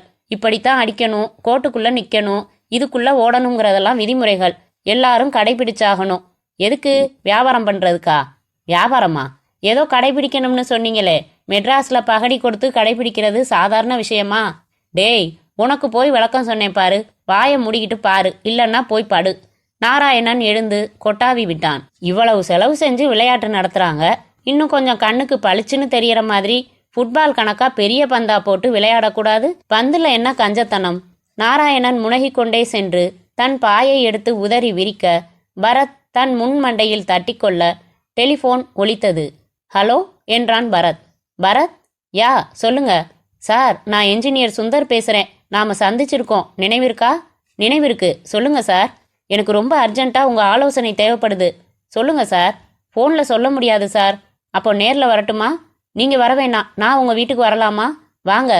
15 நிமிடங்களில் காரில் வந்து இறங்கினான் சுந்தர். பரத் அவனை வரவேற்று சோஃபாவில் உட்காரச் சொல்லி எதிரில் அமர்ந்து சொல்லுங்க சார் என்றான். எனக்கு ரங்கான்னு ஒரு ஆசாமி ஃபோன் செஞ்சான் என்று சுந்தர் துவங்கி போன நிமிடம் வரை சொல்லி முடித்தான். My God, கொன்னுட்டீங்களா? பரத், கரெக்டா புரிஞ்சுக்கங்க. அவளை கொலை செய்யறது என்னோட நோக்கமே இல்ல. ஆத்திரத்துல அரைஞ்சேன். வெறியோட பிடிச்சு தள்ளினேன். சுவத்துல மண்டை மோதி இறந்துட்டா. போலீஸுக்கு ஃபோன் செய்யலையா நீங்க? என்ன சார் புரியாம பேசுறீங்க? என்னை பிடிச்சு உள்ள தள்ளுறதுக்கா? நிலைமை எனக்கு புரியுது. நான் எந்த நோக்கத்துல அவளை அடிச்சிருந்தாலும் இப்போ அவ உயிரோட இல்லைங்கிறதால இதை கொலையாதான் எடுத்துக்குவாங்க. ஆனா நான் தண்டனை அடையக்கூடாது சார். நான் இந்த சமூகத்துல பணத்தை விட நல்ல பேரை அதிகமா சம்பாரிச்சு வச்சிருக்கேன். எல்லாரும் என்னை கேவலமா பார்ப்பாங்க. நான் ஜெயிலுக்கு போறது அவமானம். என்னால அந்த அவமானத்தை தாங்கவே முடியாது. அதனால தான் உங்க நினைவு வந்துட்டேன். புரியல, நான் என்ன செய்யணும்னு எதிர்பார்க்குறீங்க? இந்த கொலையில நான் சம்பந்தப்படலைன்னு நீங்க தான் சாட்சியம் ஏதாச்சும் உருவாக்கணும். சுமித்ரா என்னமோ செத்து போயிட்டா. அதனால அவ பிணத்தை போலீஸ் என்ன சந்தேகிக்காதபடி எப்படி அப்புறப்படுத்தலாம்னு நீங்க தான் யோசனை சொல்லணும் என்ற சுந்தர் பதட்டமாக தன் சட்டைப்பையில் இருந்து ஒற்றை செக் காகிதத்தை எடுத்து டீஃபாய் மேல் வைத்தான். என்ன சார் இது? பூர்த்தி செய்யாத செக். கையெழுத்து போட்டிருக்கேன். உங்களுக்கு எவ்வளவு வேணுமோ அதை நிரப்பிக்கலாம். என்ன இந்த சிக்கல்ல இருந்து விடுவிச்சிட்டா போதும் ப்ளீஸ். பரத் அந்த செக்கை எடுத்து அவனின் சட்டையிலேயே செருகினான். சார், நடந்ததையெல்லாம் எதையும் மாத்தாம என்கிட்ட சொன்ன மாதிரியே போலீஸ்ல சொல்லி சரண்டர் அடையிறது தான் நல்ல யோசனை. நான் சொல்ற யோசனை. இது ஒரு விபத்துன்னு முடிவாகி நீங்க விடுதலை செய்யப்படக்கூட வாய்ப்பு இருக்கு. அதை விட்டுட்டு பிணத்தை மறைக்கிறது அது இதுன்னு நீங்களே சிக்கல் பண்ணிக்காதீங்க. தமிழ்நாடு போலீஸ் ஒன்றும் முட்டாள் இல்ல. என்ன சார் இப்படி சொல்றீங்க? அப்போ எனக்கு உதவ மாட்டீங்களா? உங்களுக்காக நான் வேணும்னா என் வீட்டு போன்ல பேசி போலீஸுக்கு தகவல் சொல்றேன். அதான் நான் செய்ய முடிகிற உதவி. சுந்தர் சோர்வாக எழுந்தான். எனக்கு அப்போ வேற வழியே இல்லைங்கிறீங்களா? சரண்டர் ஆனா குற்றம் இல்லைன்னு நிரூபணமாகவும் வாய்ப்பு இருக்கு சார். தேங்க்யூ என்ற வார்த்தைகளை அவனுக்கே கேட்காமல் சொல்லிவிட்டு மெதுவாக வாசலுக்கு நடந்தான். போலீஸுக்கு இன்ஃபார்ம் பண்றத டிலே பண்ணாதீங்க. இந்த மாதிரி என்னை வந்து கன்சல்ட் பண்ணினேன்னு கூட நீங்க போலீஸ்ல தாராளமா சொல்லலாம், தப்பில்லை. சுந்தர் சென்று காரில் ஏறி புறப்பட்டதை பார்க்கும்போது பரத்திற்கு பரிதாபமாக இருந்தது. கதவை சாத்திவிட்டு வந்து தனது அறையில் படுக்கையில் விழுந்து விளக்கணைத்து விட்டு உறங்கத் துவங்கினான் பரத். அத்தியாயம் 8. ஜாக்கிங் சூட் அணிந்தவளும் குதிரைவாளாக கொண்டையிட்டவளும் கேன்வாஸ் ஷூ அணிந்தவளும் பிரீமியர் பத்மினியை ஓட்டுபவளுமான சுசீலா பரத் வீட்டின் முன்னால் காரை நிறுத்தி ஹாரனை அடித்தபோது காலை மணி 5:45. கதவை திறந்தவன் நாராயணன். Good morning madam. ஐயா தூங்குறாரு. எழுப்பினா சீறி விழுவாரு. நான் உள்ள வந்தா ஒரு பக்கெட் தண்ணிய தலையில ஊத்துவேன், பரவாயில்லையான்னு கேளு என்றவள் மீண்டும் ஹாரன் அடித்தாள், கையை எடுக்காமல். 2 காதுகளிலும் விரல்களை நுழைத்து கொண்டு ஓடியே வந்து விட்டான் பரத். என்ன சுசி இது விளையாட்டு? பக்கத்து வீடுகள்ல என்ன நினைப்பாங்க என்றான். ஒன்னும் நினைக்க மாட்டாங்க. உங்களுக்கு மொத்தம் 10 நிமிஷம் டைம் தர்றேன். அதுக்குள்ள ஜாக்கிங் சூட் போட்டுக்கிட்டு வந்து கார்ல ஏறுங்க. எங்கே போறோம்? ஜாக்கிங் சூட் போட்டுக்கிட்டு ஸ்விம்மிங் பூலா போவாங்க? லேசா தொந்தி ஆரம்பிக்குது பரத். பரத் அவள் வயிற்றை பார்த்து அப்படி ஒன்றும் தெரியலையே என்றான். எனக்கு இல்ல, உங்களுக்கு. வீட்டில் ரெகுலரா எக்ஸசைஸ் பண்றத விட்டுட்டீங்க. அதான் வலுக்கட்டாயமா உங்களை இன்னையிலேருந்து ஜாக்கிங் அழைச்சிட்டு போறதா டிசைட் பண்ணினேன். புறப்படுங்க. நீ டிசைட் பண்ணிட்டா போதுமா? சரி வெயிட் பண்ணு, வந்துடுறேன். பரத் வீட்டுக்குள் செல்ல சுசீலா டேப்பை ஆன் செய்து கொண்டே நாராயணன் கிட்ட நியூஸ் பேப்பர் அனுப்புங்க பரத் என்றாள். நாராயணன் கொண்டு வந்து தந்த செய்தித்தாளை ஸ்டியரிங் சக்கரத்தின் மேல் விரித்து வைத்து படிக்கத் தொடங்கினாள்.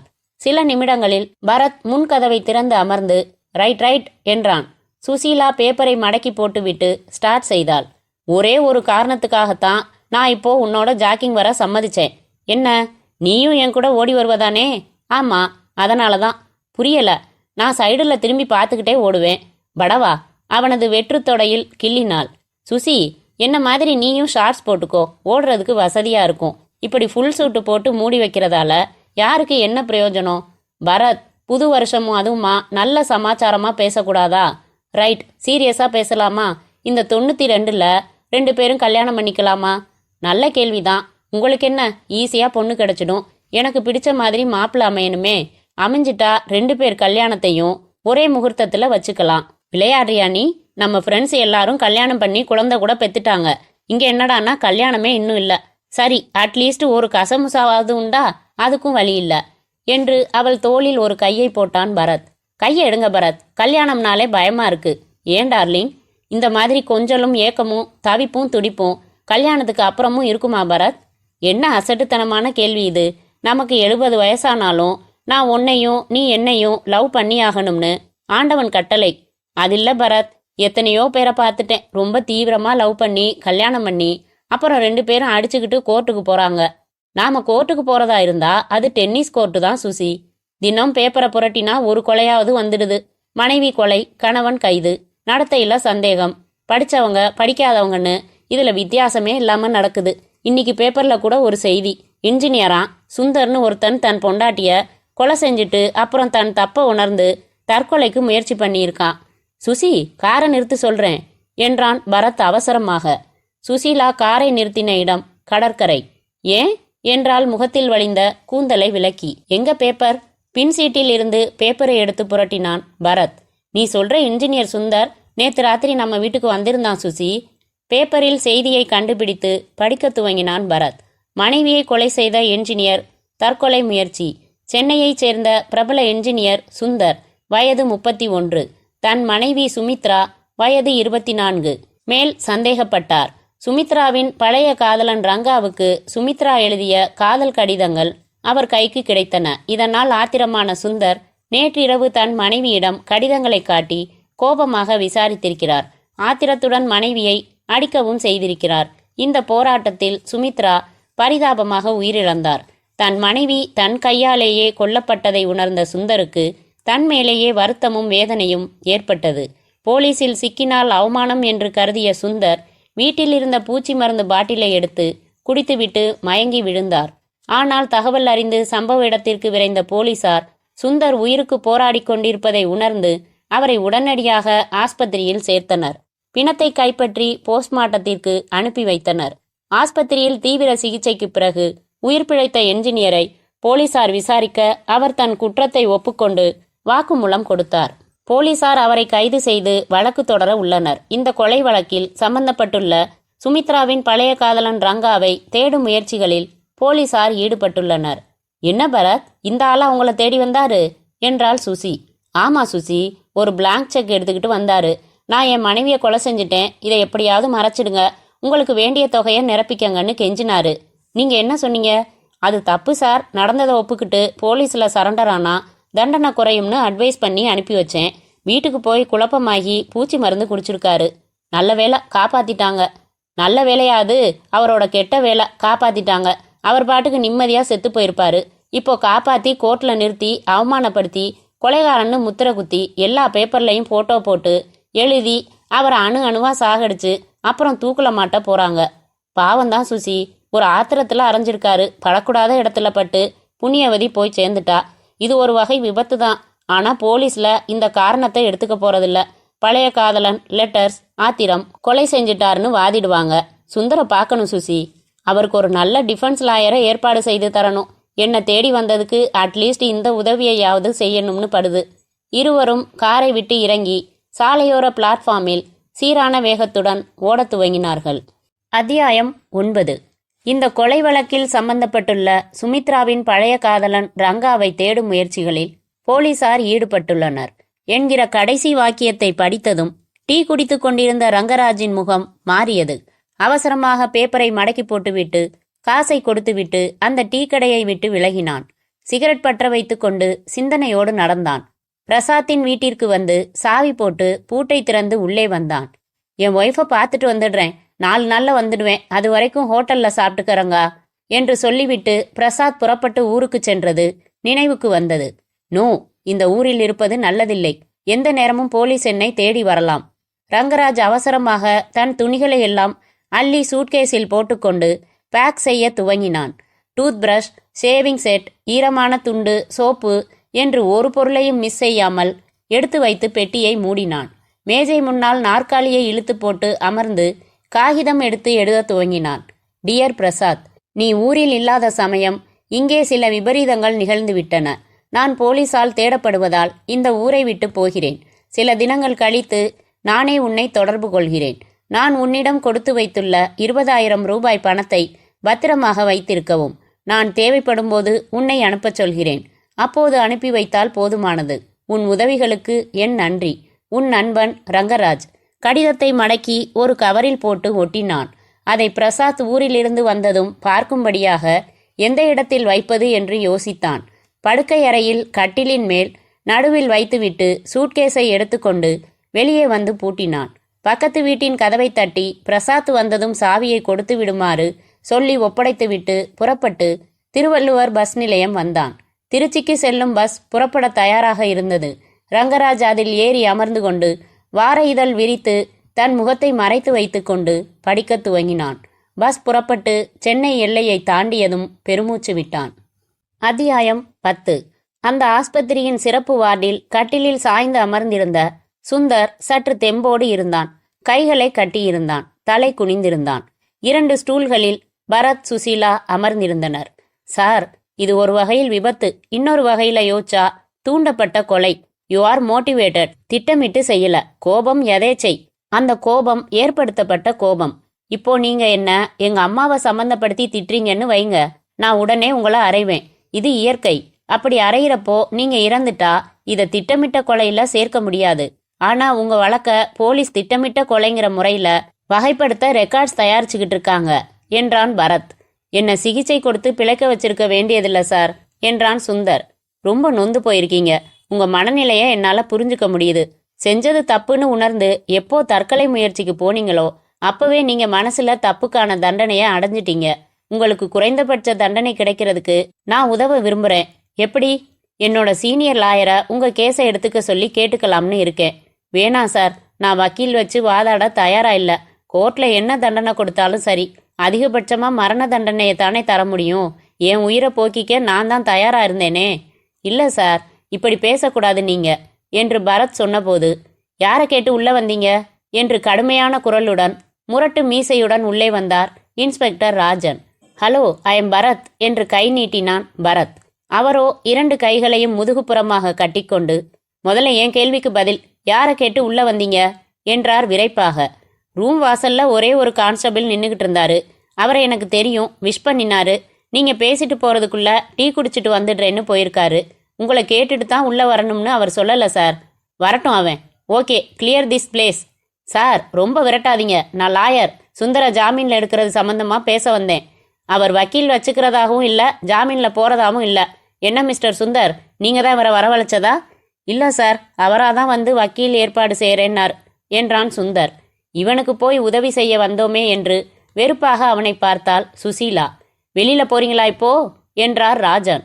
சார், அவர் உங்க மிரட்டலுக்கு பயந்து அப்படி சொல்றாரு. இருக்கட்டும், இதை திட்டமிட்ட கொலையில சேர்த்திருக்கிறதா கேள்வி. எப்படி சார் அது? பொண்டாட்டிய காட்டுத்தனமா அடிச்சிருக்கான். சுவத்துல வச்சு மண்டைய மோதி இருக்கான். இது பத்தாதுன்னு கழுத்தை நெரிச்சு கொலை செஞ்சிருக்கான். இது திட்டமிட்ட கொலை இல்லாம என்ன? வாட்? கழுத்தை நெரிச்சு கொன்னாரா என்றான் பரத். சுந்தர் புரியாமல் விழித்து படபடப்பாக சொன்னான்.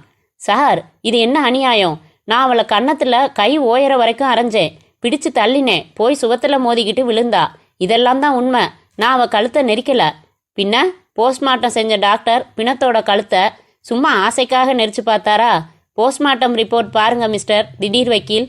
ராஜன் தன் கையில் வைத்திருந்த ஃபைலில் இருந்து PM ரிப்போர்ட் காகிதத்தை புரட்டி பரத்திடம் காட்டி, படிச்சு பாருங்க, இங்கிலீஷ் தெரியும்ல, மரணத்துக்கு என்ன காரணம்னு எழுதியிருக்காங்கன்னு பாருங்க என்றார்.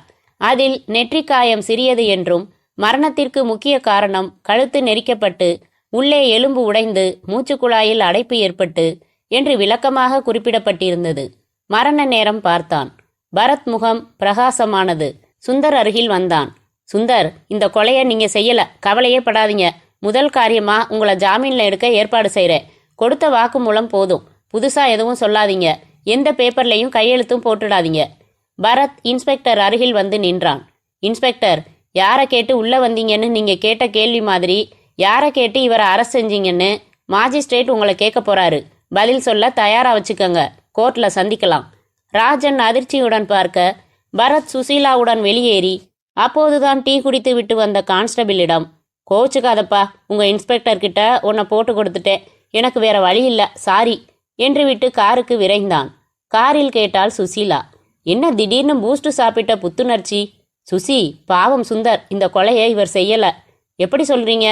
திட்டமிட்டு கொலை செய்யற ஆசாமி தற்கொலை பண்ணிக்க மாட்டான். பதறி போய் என்னை தேடி வந்து எப்படி கொலையை மறைக்கிறதுன்னு விசாரிக்க மாட்டான். நாம அடிச்சதுல செத்துட்டான்னு நினைச்சுதான் சுந்தர் அப்படி பண்ணிட்டாரு. இது பாயிண்ட் 1. பாயிண்ட் 2 என்னவோ, மரண நேரம் உத்தேசமா இரவு 12க்கு மேல 12:30க்குள்ளன்னு டாக்டர் குறிப்பிட்டிருக்காரு. சுந்தர் என்னை தேடி வந்தப்போ 11:45. அவர் அதுக்கும் 15 நிமிஷத்துக்கு முன்னாடியே வீட்டை விட்டு புறப்பட்டுட்டாரு. இங்க என்னோட பேசிட்டு அவர் புறப்பட்ட போது மணி 12:30. ஸோ அவர் 11:30லேருந்து 12:30 வரைக்கும் தன் வீட்டில் இல்லை. இந்த இடைப்பட்ட நேரத்தில் எவனோ ஒரு கில்லாடி வீட்டுக்குள்ளே புகுந்து மயக்கத்தில் கிடந்த சுமித்ராவை கழுத்தை நெரிச்சு கொண்டுட்டு போயிட்டான். யார் அது? இனிமே தான் தெரிஞ்சுக்கணும். பரத், இதில் விசாரிக்க என்ன இருக்கு? அந்த முன்னாள் காதலன் ரங்கராஜ் தான். பரத் சில வினாடிகள் யோசித்து பார்த்து, நியாயமாக தான் படுது, யோசிச்சு பாரு, அவனோட செயல்களில் எவ்வளவு முரண்பாடு. அவன் சுந்தர் வீட்டில் இல்லாத சந்தர்ப்பமாக பார்த்து சுமித்ராவை ஒரு பொக்கையோட சந்திச்சிருக்கான். அப்போ அவ அழுதிருக்கா. தன் கணவனை டைவர்ஸ் செஞ்சுட்டு அவனோட வர்றேன்னு சொல்லியிருக்கா. இவனுக்கு அவ தன் இல்லறத்தை விட்டுட்டு வர்றது நியாயமா படலன்னா அதை அவகிட்டயே சொல்லிட்டு போய்கிட்டே இருக்க வேண்டியது தானே. அதை விட்டுட்டு சுந்தருக்கு எதுக்காக ஃபோன் செய்யணும்? எதுக்காக தன் பழைய காதல் இப்போ சந்திச்சது, சுமித்ரா சொன்னது, மறுபடி சந்திக்க போறது, இதையெல்லாம் சொல்லணும்? தன் காதலி ஏதோ ஒரு வகையில சந்தோஷமா வாழட்டும்னு நினைக்கிற காதலன் செய்யற காரியமா இது?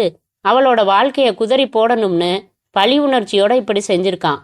வேணும்னே சுந்தரோட ஆத்திரத்தை தூண்டி இருக்கான். அது மட்டும் பத்தாதுன்னு சுமித்ரா தனக்கு எழுதின காதல் கடிதங்கள் எல்லாத்தையும் அனுப்பி வச்சிருக்கான். அது ஏன்? சுந்தருக்கு இன்னும் ஆத்திரம் வரட்டும்னு தான். அந்த ஆத்திரத்தால சுந்தர் தன் மனைவிய கொலை செய்யட்டும்னு அவன் எதிர்பார்த்தானா பரத்? எஸ், அவனோட நோக்கம் அதுதான்னு நினைக்கிறேன். தனக்கு துரோகம் செஞ்ச காதலிய பழி வாங்கணும்.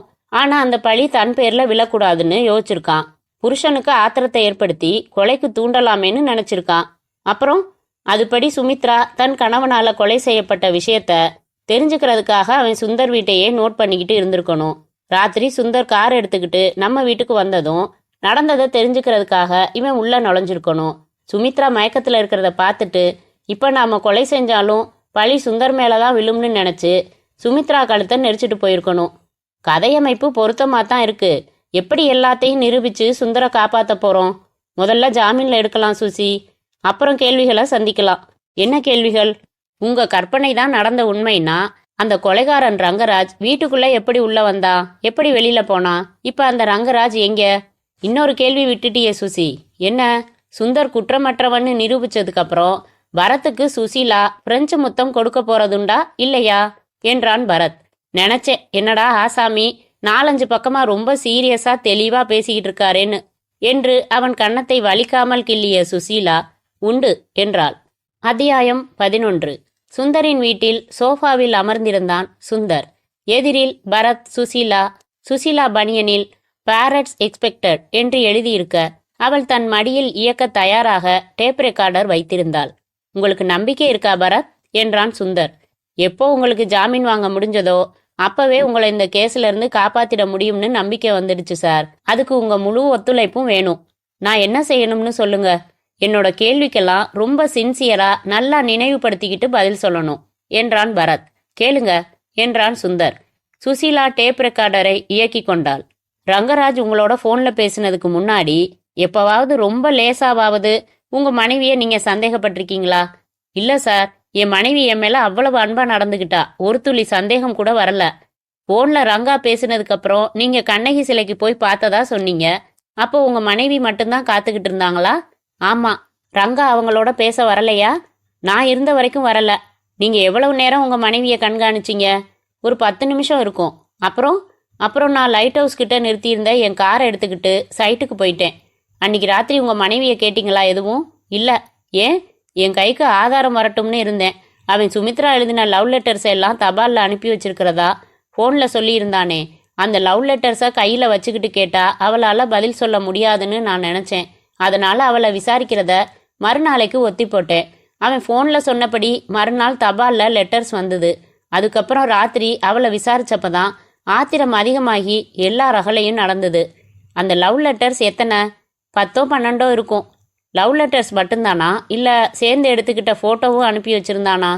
லவ் லெட்டர்ஸ் மட்டும்தான். எல்லாத்தையும் படிச்சிங்களா? எல்லாத்தையும் படித்தேன். அந்த லெட்டர்ஸ் இப்போ போலீஸ்கிட்ட இருக்கா? ஆமாம். அந்த லெட்டர்ஸில் ரங்கராஜோட அட்ரஸ் இருந்ததா? இல்லை, எல்லா லெட்டருமே தனித்தனி காகிதங்களில் எழுதப்பட்ட லெட்டர்ஸ், தபாலில் அனுப்பப்பட்டதில்ல. அந்த லெட்டர் எல்லாமே அன்பு ரங்காவுக்குன்னு ஆரம்பித்து உங்கள் அன்பு சுமித்ரான்னு முடியும். போலீஸ்லேருந்து நான் ஜெராக்ஸ் காப்பி வாங்கி பார்த்தேன், படிச்சுக்கிறேன். அந்த லெட்டரில் இருந்த கையெழுத்து சுமித்ராவோடது தானே? அதில் எதுவும் சந்தேகம் இல்லையே? இல்லைங்க, அது சுமித்ராவோடது தான். அவளே தான் எல்லாத்தையும் ஒப்புக்கிட்டாளே என்கிட்ட. உங்கள் வீட்டில் இருந்து எனக்கு ஃபோன் செஞ்சுட்டு புறப்பட்டு வந்தீங்களே, அப்போது நல்லா பூட்டிட்டு தானே வந்தீங்க? ஆமாம். திரும்ப வந்தப்போ பூட்டினபடியே தானே இருந்துச்சு வீடு, எந்த மாற்றமும் இல்லையே? இல்லை, நான் வந்து திறந்துக்கிட்டு உள்ளே வந்தேன். நீங்கள் உங்கள் மனைவி மயக்கமாக இருந்ததையே செத்து போயிட்டதா நினச்சிருப்பீங்கன்னு நான் நினைக்கிறேன். அப்போ எனக்கு ஒரே பதட்டம். தோளில் கை வச்சு புரட்டி பார்த்ததும் மண்டையில் ரத்தம் வழிய பேச்சு மூச்சு இல்லாமல் இருந்தா. அதனால் அவள் செத்து தான் போயிட்டான்னு நான் நினச்சிட்டேன். நெஞ்சில காது வச்சு பார்க்கலண்ணா. உடனே அவளை போட்டுட்டு உங்களுக்கு ஃபோன் பண்ணிட்டு ஓடி வந்துட்டேன். போலீஸ் உங்கள் பெட்ரூமை ஆராய்ச்சி செஞ்சாங்களா? ரூம் பூரா சிதறி கிடந்த லெட்டர்ஸை கைப்பற்றி இருக்காங்க. அதுவும் அப்புறம் என்கிட்ட சொன்னது தான். வேற என்ன எடுத்துகிட்டு போனாங்கன்னு எனக்கு தெரியாது. முதல்ல உங்கள் வீட்டு அமைப்பை நான் பார்க்கணும். அப்புறம் உங்கள் மனைவியோட பொருள்களை கொஞ்சம் ஆராய்ச்சி பண்ணி பார்க்கணும். செய்யுங்க. பரத் எழுந்து கொண்டான். அந்த வீட்டின் அமைப்பை நிதானமாக ஒவ்வொரு அறையாக பார்த்தான். கொலை நிகழ்ந்த படுக்கை அறையை பார்த்தான். சுசீலாவிடம் சொன்னான். சுசி, கொஞ்சம் வினோதமா இல்லை? இந்த வீட்டை பொறுத்த வரைக்கும் மாடி இல்லை, மொட்டை மாடி இல்லை, பின்பக்க வாசல்னு எதுவும் இல்லை. வீட்டுக்குள்ள ஒரு ஆசாமி வரணும்னா நேராக நிலைவாச கதவை திறந்துக்கிட்டு உள்ளே வந்தாதான் உண்டு. இவரோ பூட்டிட்டு வந்தேன்னு சொல்றாரு. திரும்ப வந்தப்போ பூட்டினபடியே இருந்ததா சொல்றாரு. யோசிப்போம். சுமித்ராவின் அறையில் அவளுடைய புடவைகள் உடைகள் நடுவில் நிதானமாக தேடினார்கள். 1 மணி நேர அலசலுக்கு பிறகு எந்த உபயோகமான தகவலும் கிடைக்காமல் வெளியே வந்தார்கள். பரத் நேராக வாசல் கதவுக்கு சென்று அந்த பூட்டை ஆராய்ந்தான். கதவோடு வைத்து தைக்கப்பட்டிருந்த அந்த பூட்டை உள்பக்கம் இருந்தும் வெளிப்பக்கம் இருந்தும் திறக்க வாய்ப்பிருந்தது. ஏன் சார், சாவி போட்டு இந்த பூட்டை 2 பக்கத்துல இருந்தும் பூட்டெல்லாம் திறக்கலாம் போலிருக்கே என்றான் பரத். ஆமாம், நான் சமயத்தில் லேட்டாக வருவேன். அப்போ தூங்குற சுமித்ராவை தொந்தரவு பண்ண வேணாமேன்னு தான் இந்த மாதிரி பூட்டை வாங்கி வச்சேன். இதோட சாவி எங்க? பக்கத்தில் ஆணியில் மாட்டி இருக்கு பாருங்க. அருகில் ஆணியில் மாட்டியிருந்த அந்த ஒற்றை சாவியை கையில் எடுத்து பார்த்த பரத் அதை உற்று பார்த்தான். சாவியின் முனைப்பகுதியில் உள்ள சிறிய பள்ளம் ஒன்றில் மிக லேசாக ஏதோ ஒரு பச்சை நிற துணுக்கு ஒட்டி கொண்டிருந்தது. பரத் அந்த சாவியை முகர்ந்து பார்க்க லேசாக சோப்பு வாசனை அடித்தது. தட் இஸ் இட் என்றான் உற்சாகமாக. என்னை குழப்பிக்கிட்டு இருந்த முதல் பாயிண்ட் கிளியர் ஆகிடுச்சு சார். ரங்கராஜ் முதல் தடவை பொக்கே எடுத்துக்கிட்டு வந்து உங்கள் மனைவியை சந்திச்சப்ப இந்த சாவியை ஒரு சோப்பில் அச்சுப்பதிவு செஞ்சுக்கிட்டு போயிருக்கான். அதுலேருந்து டூப்ளிகேட் தயார் செஞ்சுருக்கான். உங்களுக்கு ஃபோனில் கோபத்தை தூண்டி லெட்டர்ஸ் அனுப்பி ஒரு விபரீத சூழ்நிலையை உருவாக்கி நீங்கள் காரில் என் வீட்டுக்கு வந்தப்போ கூலாக தான் டூப்ளிகேட் சாவி போட்டு திறந்து உள்ளே வந்து கதையை முடிச்சுட்டு பூட்டிட்டு போயிருக்கான். ராஸ்கல் என்றான் சுந்தர். இப்போ அடுத்த கட்டம். அந்த ராஸ்கல் எங்க தலைமறைவா இருக்கான்னு கண்டுபிடிக்கிறது தான். அவன் கொண்டு வந்த பூங்கொத்தை தானே நீங்க ஒரு ஃப்ரெண்டு ரிசப்ஷன்ல கொடுத்ததா சொன்னீங்க? ஆமா. கொஞ்சம் எங்களோட வாங்க, அந்த ஃப்ரெண்டு வீட்டுக்கு போகலாம். அந்த பூங்கொத்தை இன்னும் அவர் வச்சிருந்தா அதுல அந்த பூங்கொத்தை வித்த கடைப்பெயர் இருக்கான்னு பார்க்கலாம். இன்னுமா இருக்கும்? 4 நாளாச்சே, வாடி போயிருக்குமே. தூக்கி வீசி இருக்க மாட்டாங்களா? வாங்களேன், முயற்சி செஞ்சு பார்க்கலாம். ஏதாச்சும் ஒரு ரூட்ல இறங்கித்தானே ஆகணும் என்றான் பரத். மூவரும் உடன் புறப்பட்டார்கள். அத்தியாயம் 12. சுந்தரின் நண்பர் குமாரசாமி தன் தங்கப்பல் தெரிய சிரித்துவிட்டு, அன்னைக்கு ரிசப்ஷன்ல மொத்தம் 7-8 பொக்கே வந்தது. எல்லாம் வீட்டுக்கு தான் கொண்டு வந்தாங்க. ஆனா 2வது நாளே வாடி போனதால குப்பையில போட்டுட்டோமே என்றார். உங்க வீட்டு குப்பை தொட்டிய கிளறி பார்க்கறதுக்கும் நான் ரெடி சார். மேட்டர் அவ்வளவு முக்கியமானது என்றான் பரத். வாங்க என்று தன் வீட்டின் தோட்டப்பகுதிக்கு அழைத்து சென்றார் குமாரசாமி. குப்பைகள் கொட்டுவதற்கென்று ஒரு குழி இருந்தது. அதில் இருந்த பலவகை குப்பைக்கு நடுவில் சலஃபன் காகிதங்களுடன் வாடிப்போன பூங்கொத்துகள் கிடந்தன. இதுல எது நீங்க பிரசன்ட் பண்ணதுன்னு நினைவிருக்குதா சுந்தர்? நல்லா நினைவிருக்கு. பின்ன கவலையை விடுங்க. பரத் தன் பேண்ட் முனைகளை உயர்த்தி முழங்கால்கள் வரை விட்டுக்கொண்டு குப்பை குழியில் இறங்கி ஒவ்வொரு கொத்தாக எடுத்து மேலே போட்டான். இதுதான் பரத். சுந்தர் ஒரு பூங்கொத்தை காட்டினான். அதில் wish you a happy married life என்று அச்சடித்த அட்டை பின் அடிக்கப்பட்டிருந்தது. அந்த அட்டை சற்று அழகான டிசைனில் அச்சாகி இருந்தது. பரத் அருகில் இருந்த பைப்பை திறந்து கை கால்களை கழுவி கொண்டு வந்து அந்த அட்டையை மட்டும் தனியாக பீத்து எடுத்துக்கொண்டான். இது போதும், இதை வச்சு விசாரிக்க முடியும். தேங்க்யூ சார், நாங்க புறப்படுறோம் என்றான். காரில் புறப்பட்டு சுந்தரை அவன் வீட்டில் விட்டுவிட்டு நேராக மூன்லைட் டிடெக்டிவ் ஏஜென்சிக்கு காரை ஓட்டினான். தனது அறைக்குள் வந்ததும், சுசி, இது ஓம் பொறுப்பு. டெலிஃபோன் டைரக்டரியே எடு. சிட்டியில எத்தனை இடங்கள்ல பொக்கே ஷாப் இருக்குன்னு பாரு. ஒன்று விடாமல் நேரில் போய் விசாரி. தேதி குறிப்பிட்டு ரங்கராஜ்னு ஒரு ஆசாமி வந்து வாங்கிட்டு போனானான்னு விசாரி. எந்த கடையிலையாவது ஹெல்த்தியான தகவல் கிடைச்சா அங்கேருந்து எனக்கு ஃபோன் செய் என்றான். ஐயா, இங்கே என்ன செய்ய போறீங்களா? நான் நம்ம நியூட்டனை காண்டாக்ட் பண்ணணும் சுசி. ஓகே. அந்த இன்ஸ்பெக்டர் ராஜன் நல்லா உசுப்பேத்தி விட்டுட்டதுனால தானே இவ்வளவு சுறுசுறுப்பு? இல்லை, கதையோட கடைசி வரியில கிடைக்க போற பிரெஞ்சு முத்தம் தர்ற சுறுசுறுப்பு இது. இந்த தடவை ஏமாந்துட மாட்டேன் சுசி. சுசீலா டெலிஃபோன் டைரக்டரியால் அவன் தலையில் லேசாக தட்டிவிட்டு அமர்ந்து மஞ்சள் பக்கங்களில் தேடத் துவங்கினாள். பரத் நியூட்டனை போனில் பிடித்தான். ஹாப்பி நியூ இயர் பரத் என்றார். Same to you sir. அப்புறம் ஒரு உதவி வேணுமே. தெரியுமே, காரியம் இல்லாமல் பரத் ஃபோன் பண்ணுறதாவது. இப்படி கோச்சுக்கிட்டா நான் ஃபோனை வச்சிடுறேன். சேச்சா, சும்மா தமாஸ் பரத். உங்களுக்கு உதவுறது என்னோட பாக்கியம், போன ஜென்மத்து கடன். அதுக்காக இப்படி ஓவர் ஆக்ட் பண்ணி என்னை நெளிய வைக்கவும் வேணாம் சார். கம் ஸ்ட்ரைட், என்ன வேணும்? சுமித்ரா கொலை வழக்கு தெரியுமா? தெரியும். நீங்கள் அதில் புகுந்து அந்த சுந்தர ஜாமீனில் எடுத்திருக்கிறதும் தெரியும். இன்ஸ்பெக்டர் ராஜனை முறைச்சிக்கிட்டதும் தெரியும். உங்களுக்கு எத்தனை கண் சார்? 2 தானா இல்லை 2000-மா? ஏற்கனவே மார்கழி குளிர் பரத், ஐஸ் ஒத்துக்காது. என்ன வேணும்? அந்த ராஜன் நம்மளை மதிக்க மாட்டேங்கிறார் சார். சுமித்ரா தன் பழைய காதலனுக்கு எழுதின லவ் லெட்டர்ஸை அவர் கைப்பற்றி இருக்காரு. அந்த லெட்டர்ஸை நான் கொஞ்சம் பார்த்துட்டு உடனே திருப்பி தந்துடுறேன். அது சரியா வராது. ஜெராக்ஸ் காப்பி தர சொல்லவா? பழம் நழுவி பாலில் விழுந்தது. எப்போ அனுப்பட்டும் பையனை? மத்தியானம் 1 மணிக்கு. சரி, என்னோட எப்போ டென்னிஸ் ஆடுறதா உத்தேசம்? வெயில் காலத்தில் வச்சிடவா? உங்களுக்கு 1000 வேலை இருக்கும். காரியம் ஆகிற வரைக்கும் வளம்பிங்க, முடிஞ்சதும் கட் பண்ணிடுவீங்களே. ஐயோ என்ன சார், இன்னைக்கு எல்லாத்தையும் அனர்த்தம் பண்ணிக்கிறீங்க. சரி, பேசலாம் சார். கர்நாடகாவில் தமிழர்கள் அவஸ்தைப்படுறதை பற்றி என்ன நினைக்கிறீங்க? வச்சிடுறேன். சிரித்தபடி ஃபோனை வைத்தான் பரத். சுசீலா சில விலாசங்களை தனி காகிதத்தில் குறித்து கொண்டு புறப்பட இருந்தவள் ஒலித்த டெலிஃபோனை எடுத்து, ஹலோ, பரவாயில்ல சொல்லுங்க, அவர்கிட்ட தான் பேசணுமா? இருங்க என்று ரிசீவரை பரத்திடம் நீட்டினாள். வாங்கி, ஹலோ பரத் ஹியர் என்றான். வணக்கம் சார், நீங்கள் சௌக்கியமாக இருக்கணும்னு நான் ஆசைப்படுறேன். ஆசைப்படுறவரோட பேர் என்னவோ? நீங்கள் தேட ஆரம்பிச்சிருக்கிற ரங்கா. முழு பேரு ரங்கராஜ். பரத் கைஜாடை காட்ட சுசீலா அறைக்கு வெளியில் மற்றொரு ஃபோனுக்கு துப்பட்டா சரிய ஓடினாள். Glad to meet you sir. எங்கேருந்து பேசுகிறீங்க? முட்டாள்தனமாக கேட்காதீங்க. சுமித்ராவை கொலை செஞ்சது அவளோட புருஷன் சுந்தர். அவ எனக்கு எழுதின லெட்டர்ஸை அவருக்கு அனுப்பி வச்சது மட்டும்தான் நான். இதில் போலீஸ் என்ன சந்தேகப்படலை. தன் கட்சிக்கு என் சாட்சியம் இருந்தா வலுவா இருக்குமேன்னு தான் என்ன தேடுறாங்க. ஆனால் நான் அவங்க கைக்கு கிடைக்க போகிறதில்ல. இதில் திடீர்னு நடுவில் நீங்கள் புகுந்து குழப்பம் செய்ய ஆரம்பிச்சிருக்கிறது நல்லா இல்லை. என்னை தேட முயற்சி வேணாம், எச்சரிக்கிறேன். மீறி தேடினா என்ன செய்வ? அதையும் சொல்லிடு. உன்னோட அழகான காதலி சுசீலா முகத்தில் ஆசிட் வீசுவேன். பரவாயில்லையான்னு யோசிச்சுக்க. திடீர்னு காரணமே இல்லாமல் உன்னோட கார் தீப்பிடிச்சு எரியும். பரவாயில்லையான்னு யோசிச்சுக்க.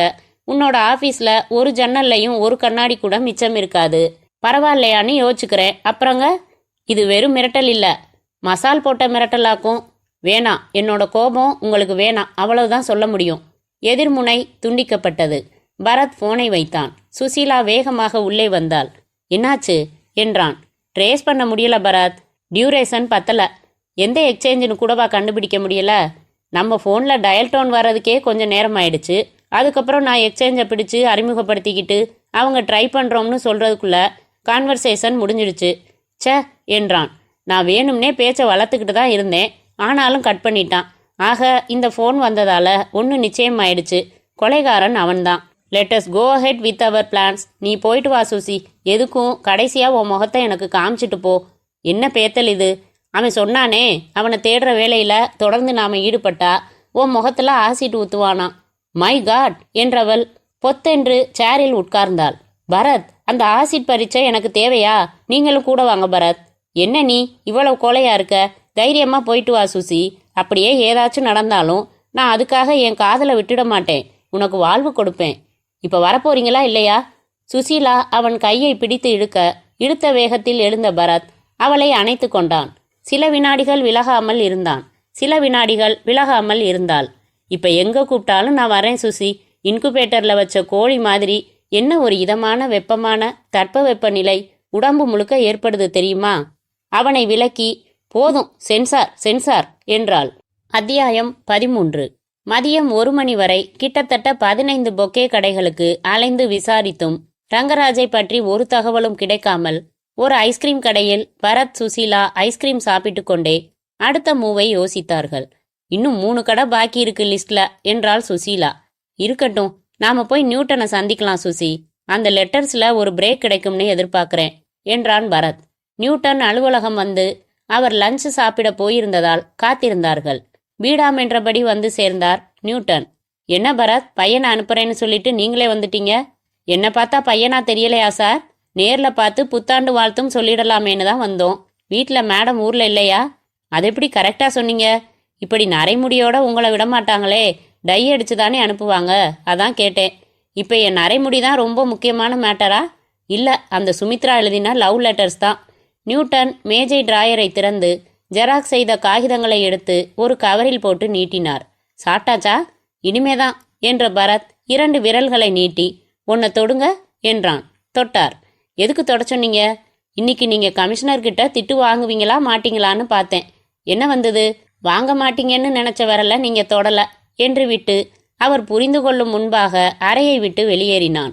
நேராக ஏஜென்சி அறைக்கு வந்து 2 பேரும் ஒவ்வொரு கடிதமாக ஆழ்ந்து படிக்க துவங்கினார்கள். அன்பு ரங்காவுக்கு சுமித்ரா எழுதியது. உங்களுக்கு என்ன? நேற்று ரொம்ப துணிச்சலாக திடீரென்று என்னை கட்டி அணைத்து கன்னத்தில் முத்தமிட்டு விட்டீர்கள். அந்த ஒரு முத்தம் என்னை பாடாய்படுத்தி கொண்டிருப்பது உங்களுக்கு தெரியுமா என்று துவங்கி அந்த முத்தம் எப்படி மனதில் தித்தித்து கொண்டிருக்கிறது என்று 2 பக்கங்களுக்கு சென்றது அந்த கடிதம். ரங்கராஜ் என்பவன் யார்?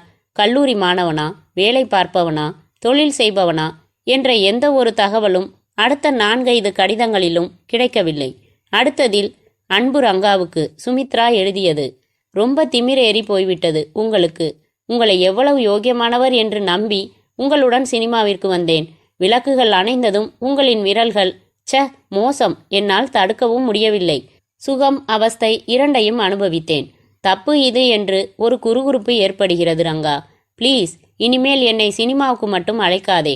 இரவு முழுக்க தூங்கவில்லை ரங்கா, நிஜம். இந்த ரீதியில் தியேட்டர் சில்மிஷத்தின் மனபாதிப்புகளை பற்றி 2 பக்கம். என்ன சுசி, உருப்படியா ஒரு தகவலும் இல்லையே. இன்னும் 3 லெட்டர்ஸ் தானே இருக்கு, அதையும் பார்த்துடலாம். அந்த 3 கடிதங்களில் ஒன்றில் அன்பு ரங்காவுக்கு சுமித்ரா எழுதியது. நேற்று என்னை தர்ம சங்கடப்படுத்தி விட்டீர்கள். இன்ஸ்டிடியூட்டில் நான் டைப் அடித்து கொண்டிருந்த போது திடீரென்று எனக்கு ஃபோன் என்று இன்ஸ்ட்ரக்டர் சொன்னதும் எனக்கு ஆச்சரியம். எனக்கு யார் ஃபோன் செய்ய போகிறார்கள் என்று பார்த்தால் நீங்கள். உங்கள் அண்ணனின் ஆபீஸில் இருந்து நீங்கள் சுதந்திரமாக பேச முடியும். ஆனால் நான் எல்லா பெண்களும் என்னையே பார்த்து கொண்டிருக்கும்போது எப்படி பேசுவது ரங்கா? அதனால்தான் நம்பர் சொல்லுங்கள், கொஞ்சம் நேரம் கழித்து நானே கூப்பிடுகிறேன் என்றேன். நான் இன்ஸ்டிடியூட்டில் இருந்து பப்ளிக் பூத் வந்து கொஞ்ச நேரம் கழித்து ஃபோன் செய்தபோது தொடர்ந்து என்கேஜ்டு. நானும் விடாமல் முயற்சிக்க கடைசியில் telephone operator good morning India cements என்று சொல்லி முடிப்பதற்குள் லைன் கட்டாகிவிட்டது. பிறகு எவ்வளவு முயன்றும் லைன் கிடைக்கவே இல்லை. என்மேல் கோபமா ரங்கா? யுரேகா யுரேகா என்றான் பரத். குதிக்காதீங்க, சொல்லுங்க. இந்த லெட்டர்ல என்னென்ன தகவல்கள்? சொல்றேன், குறிச்சுக்கோ. சுமித்ரா ஒரு டைப்ரைட்டிங் இன்ஸ்டிடியூட்ல டைப்பிங் கத்துக்கிட்டு இருந்தப்ப இந்த காதல் ஏற்பட்டது. ரங்கராஜோட அண்ணன் இந்தியா சிமெண்ட்ஸ் ஆஃபீஸ்ல வேலை பார்க்குறவரு. போதாதா? இது லட்டு மாதிரியான தகவல் சுசி. புறப்படலாமா? எங்க? இந்தியா சிமெண்ட்ஸ் என்றான் பரத். அண்ணா சாலை தாராப்பூர் டவரில் 3வது மாடியில் இருந்தது இந்தியா சிமெண்ட்ஸ் கம்பெனியின் அலுவலகம். கண்ணாடி கதவை திறந்ததும் குளிர் தொட்டது. ஏராளமான நபர்கள் வேலை பார்த்து கொண்டிருந்தார்கள். அதிக பிஸி இல்லாத ஒரு அதிகாரி முன்பு சென்று நின்று தன் விலாச அட்டையை நீட்டினான் பரத். எஸ் என்றார் அவர். You want cement? இல்லை, ஒரு இன்ஃபர்மேஷன். என்ன? 2 வருஷம் முன்னாடி இங்கே வேலை பார்த்த நபர் ஒருத்தர் இப்போவும் அவர் வேலை பார்க்கலாம். அந்த நபரோட தம்பி பேரு ரங்கராஜ். அந்த ஆஃபீஸர் இல்லை ஸ்டாஃபை நாங்கள் பார்க்கணும் என்றான் பரத். என்ன சார் புதிர் போடுறீங்க? இந்த ஆஃபீஸில் வேலை பார்க்குற எல்லாரோட பேருமே எனக்கு தெரியாது. எவ்வளவு பேர் வேலை பார்க்குறோம். நீங்கள் ஒரு தம்பி பேரோட வந்தால் எப்படி கண்டுபிடிக்கிறது? கொஞ்சம் கேணத்தனமாக தான் இருக்கும், ஆனால் வேற வழி இல்லை. இந்த ஆஃபீஸில் வேலை பார்க்குற ஒவ்வொருத்தரையும் பார்த்து உங்கள் தம்பி பேர் ரங்கராஜா அப்படின்னு ஒரே ஒரு கேள்வி மட்டும் கேட்க என்ன அனுமதிப்பீங்களா? I can even come with police. Matter is that much serious. Police என்றதும் அவர் நிமிர்ந்து அமர்ந்தார். கேட்டுக்கங்க சார், கேள்விதானே. டொனேஷனாக கேட்க போறீங்க? தாராளமாக கேளுங்க. சுசி, நீ பாதி பேரை கேளு, நான் பாதி பேரை என்று எழுந்து கொண்டான் பரத். 2 பேரும் ஒவ்வொருவராக விசாரிக்க துவங்க ஒரு சேல்ஸ் மேனேஜர், எஸ், என் தம்பி பேர் ரங்கராஜ், அதுக்கு என்ன என்றதும் பரத் சுசீலாவை கையசைத்து அழைத்தான். இருவரும் அவர் முன்பாக அமர்ந்தார்கள். நேரா வந்துடுறோம். உங்க தம்பி சுமித்ரான்னு ஒரு பொண்ணை லவ் பண்ணது உங்களுக்கு தெரியுமா என்றான் பரத். தெரியும். Very good. இப்போ உங்க தம்பி எங்க? தெரியாது சார். 2 வருஷமா எனக்கும் அவனுக்கும் எந்த தொடர்பும் இல்லை. சின்ன வயசுலேயே அப்பா அம்மா போயிட்டாங்க. நான் தான் அவனை வளர்த்தேன், படிக்க வச்சேன். தருதலை ஆயிட்டான். ட்ரக் அடிக்ட் ஆனான். போதை மருந்துக்காக வீட்டில இருந்து பணம் திருட ஆரம்பிச்சான். இந்த லட்சணத்தில் காதல் வேற. நான் கண்டிச்சேன். ஒரு நாள் ரொம்ப ஆத்திரமா சத்தம் போட்டேன். அதில் வார்த்தை தாங்காமல் புறப்பட்டு போயிட்டான். அதுக்கப்புறம் அவனை பற்றி எனக்கு எந்த தகவலும் இல்லை. நான் பல இடத்துல விசாரிச்சு பார்த்துட்டு ஓஞ்சிட்டேன். சப்பென்று இருந்தது பரத்திற்கு. அவனுக்கு மெட்ராஸ்ல பிரசாத்னு ஒரு பெஸ்ட் ஃப்ரெண்டு உண்டு. அவனையும் விசாரிச்சேன். எனக்கும் தொடர்பு இல்லைன்னு சொன்னான். ஆனால் நான் அவனை விசாரிச்சது 2 வருஷத்துக்கு முன்னாடி. அதுக்கப்புறம் ஒருவேளை ரங்கா அவனுக்கு லெட்டர் போட்டிருக்கலாம். நான் பிரசாத்தோட அட்ரஸ் தரேன், வேணும்னா விசாரிச்சு பாருங்க. விலாசம் குறித்து வாங்கி கொண்டு வெளியே வந்தார்கள். ரொம்ப நம்பிக்கையோட இருந்தேன் பரத் என்றாள் சுசீலா. பார்க்கலாம், பிரசாத் வீட்டில் ஏதாச்சும் லக் அடிக்குதான்னு பார்ப்போம். குறிப்பிட்ட விலாசத்திற்கு வந்தபோது வாசல் கதவு பூட்டி இருந்தது. ஸ்கூட்டர் ஒன்று உரை போட்டு மூடப்பட்டிருந்தது. பக்கத்து வீட்டுக்கு வந்து மணி அடித்த போது கதவு திறந்தது ஒரு தாவணி பெண். பக்கத்து வீட்டில் பிரசாத் இல்லைங்களா? அவர் ஊருக்கு போயிருக்காரு. அவர் ஒய்ஃப் டெலிவரிக்காக போயிருக்காங்க. அவங்கள பார்த்துட்டு வர போயிருக்காரு. சாவி எங்கள் வீட்டில் தான் இருக்கு. நீங்கள் யாருங்க என்று பாசிமணி மாலையை பல்லால் கடித்தாள். அவரோட ஃப்ரெண்டு. அந்த வீட்டில் அவர் மட்டும்தான் இருக்காரா? இல்லை, அவர் ஊருக்கு போனதுக்கப்புறம் அவரோட ஃப்ரெண்டு ஒருத்தர் என்னமோ பேர் சொன்னார். அவர் தங்கி இருந்தார். அப்புறம் அவர் தான் வீட்டை பூட்டி எங்ககிட்ட சாவி கொடுத்துட்டு சூட்கேஸ் எடுத்துக்கிட்டு போயிட்டாரு. அது எப்போ? 2 நாள் ஆச்சே. அவர் பேர் ரங்கராஜா? ஆமாம், கரெக்டு, ரங்கராஜன்னு தான் சொன்னார் பிரசாத் சார். ரங்கராஜ் எங்கே போகிறதா சொன்னார்? அதெல்லாம் எதுவும் சொல்லலை. பிரசாத் சார் இன்னைக்கு ஊர்ல இருந்து வந்துடுவார். சரி, அவர் வந்ததுக்கப்புறம் வந்து பார்க்குறோம் என்ற பரத். +2வா என்றான். ஐ, எல்லாம் கரெக்டாக சொல்கிறீங்களே. பரத் வாங்க. கையை பிடித்து இழுத்து கொண்டு காருக்கு சென்றாள் சுசீலா. சாவி கேட்டால் தருவாளா பரத்? உள்ள சோதனை செய்யலாமே. ரங்கராஜ் இங்கே தங்கி இருந்துட்டு போயிருக்கான். ஏதாச்சும் தகவல் கிடைக்கலாம். தரமாட்டா சுசி. எந்த நம்பிக்கையில் தருவா? ஆனால் சோதனை செஞ்சு பார்த்துடணும். ஒன்று செய்யலாம். நேராக நியூட்டன் கிட்ட போகலாம். அவரையும் அழைச்சிக்கிட்டு ராஜன் கிட்ட போகலாம். இந்த காரணங்களால் நாங்கள் ரங்கராஜா சந்தேகப்படுறோம். அவன் ஃபோன்லையும் மிரட்டினான்னு விபரமாக சொல்லி போலீஸ் துணையோட வந்து இங்கே சோதனை போடுறது பெட்டர் என்றான் பரத். நியாயம்தான். இப்போ எல்லாம் பிள்ளைங்க ரொம்ப புஷ்டி இல்லை. +2ன்னு சொல்ல முடியுமா சுசி? இப்போ காரை ஓட்டுறீங்களா? காதை திருகட்டுமா என்றாள் சுசீலா. அத்தியாயம் 14. ராஜன் முகத்தை சுளித்தார். சாவியில் சோப்பு துருக்கு இருந்தது. சோப்பு வாசனை அடிக்குதுன்னு சொல்றதெல்லாம் நான் நம்பணுமா? இதெல்லாம் இந்த பரத் செஞ்ச செட்டப்பா இருக்கக்கூடாதா? தன் கட்சிக்காரரை காப்பாத்துறதுக்காக அப்பாவி ரங்கராஜ் மேல திசை திருப்ப பாக்குறாருன்னு நான் நினைக்கிறேன். நியூட்டன் தன் கோபத்தை அடக்கி கொண்டார். ஏன் சார், ஒரு அப்பாவி எதுக்காக ஃபோன் செஞ்சு மிரட்டணும் அப்படின்னு இவர் தானே சொல்றாரு. ஃபோன் செஞ்சு மிரட்டினான்னா அதை நிரூபிக்க முடியுமா என்றார் ராஜன் தன் மீசையை தடவியபடி. பரத்திற்கு பரபரவென்று ஆத்திரம் வந்தது. இது விதண்டாவாதம் என்றான் காட்டமாக. 2 பேரையும் சமாதானப்படுத்தும் விதமாக நியூட்டன், மிஸ்டர் ராஜன், எப்படி இந்த கேஸில் உங்க சைடு சப்போர்ட்டுக்காகவாவது ரங்கராஜ் தேவைதானே? அவன் தங்கியிருந்த வீட்டை சோதனை போட்டு பார்க்கறதுல எந்த தப்பும் இல்லையே. அவன் எங்கே இருக்கான்னு கண்டுபிடிக்கலாம். அப்புறம் அவன் குற்றவாளியா இல்லையான்னு தீர்மானிக்கலாம் என்றார். ராஜன் அரை மனதுடன் சம்மதித்தார். ஒரு ஜீப்பிலும் காரிலுமாக 4 கான்ஸ்டபிள்களையும் அழைத்து கொண்டு அவர்கள் அனைவரும் பிரசாத் வீட்டிற்கு வந்து சேர்ந்தார்கள். போலீஸ் தோரணையில் கேட்டு சாவி வாங்கி வந்து திறந்தார்கள். உள்ளே போன 10வது வினாடியே படுக்கை அறையில் கட்டில் மேல் ரங்கராஜ் வைத்திருந்த கடிதம் கிடைத்தது. மேலும் தேடிய போது ஒரு மர அலமாரியில் இருந்து ஒரு கான்ஸ்டபிள் பாதியாய் இருந்த லிரில் சோப்பை எடுத்து வந்தார். அதில் ஒரு ஒற்றை சாவியின் அச்சுப்பதிவு இருந்தது. இதுக்கு என்ன சார் சொல்றீங்க? நான் தான் கொண்டு வந்து இந்த சோப்பை உள்ள வச்சேன்னு சொல்ல மாட்டீங்களே என்றான் பரத். ராஜன் முகம் சிவந்தார். கொஞ்சம் தப்பு பண்ணிட்டேன் ராஸ்கல். இவன் செஞ்ச வேலையா இது? இவனை சந்தேகப்படணும்னே எனக்கு தோணல. இந்த கேஸ்ல எந்த சிக்கலும் இல்லாததா தான் எனக்கு பட்டது. எனிவே ரொம்ப தேங்க்ஸ் பரத். கொஞ்சம் அவமானப்படுத்துற மாதிரி பேசிட்டேன். சாரி, மனசுல வச்சுக்காதீங்க. இனிமே எங்க கிட்ட விட்டுடுங்க. இந்த பிரசாத்தை அவன் தன்னோட 20,000 ரூபாய் பணத்துக்காக எப்படியாவது கான்டாக்ட் பண்ணுவான். அப்போ அவனை லபக்குன்னு பிடிச்சிடலாம் என்றார். செய்யுங்க என்றான் பரத். 2 தினங்கள் கழித்து மூன்லைட் டிடெக்டிவ் ஏஜென்சிஸ் ஒலித்த போனை பரத் எடுத்தான். பரத், இந்த ரங்கராஜை பிடிச்சிட்டோம். திருச்சியில இருந்தான். நம்ம பிரசாத்துக்கு தபால் போட்டிருந்தான் விலாசத்தோட. போய் கோழி அமுக்கிற மாதிரி அமுக்கி அழைச்சிக்கிட்டு வந்துட்டோம். ஸ்டேஷன்ல தான் வச்சிருக்கேன். Very good sir. ஒப்புக்கிட்டானா எல்லாத்தையும்? அதுதான் இல்லை, நான் இல்லைன்னு சாதிக்கிறான். எந்த குற்றவாளி தான் உடனே ஒத்துக்கிட்டான்? அவனை ஒப்புக்க வைக்கிறது என்னோட வேலை. நான் பார்த்துக்கிறேன். அவனை பார்க்கணுமேனா? வாங்களே. பரத் சுசீலாவுடன் ஸ்டேஷனுக்கு வந்தான். மூக்கு சில்லு பெயர்ந்து ரத்தம் ஒழுக லாக்கப்பில் உட்கார்ந்திருந்தான் ரங்கராஜ்.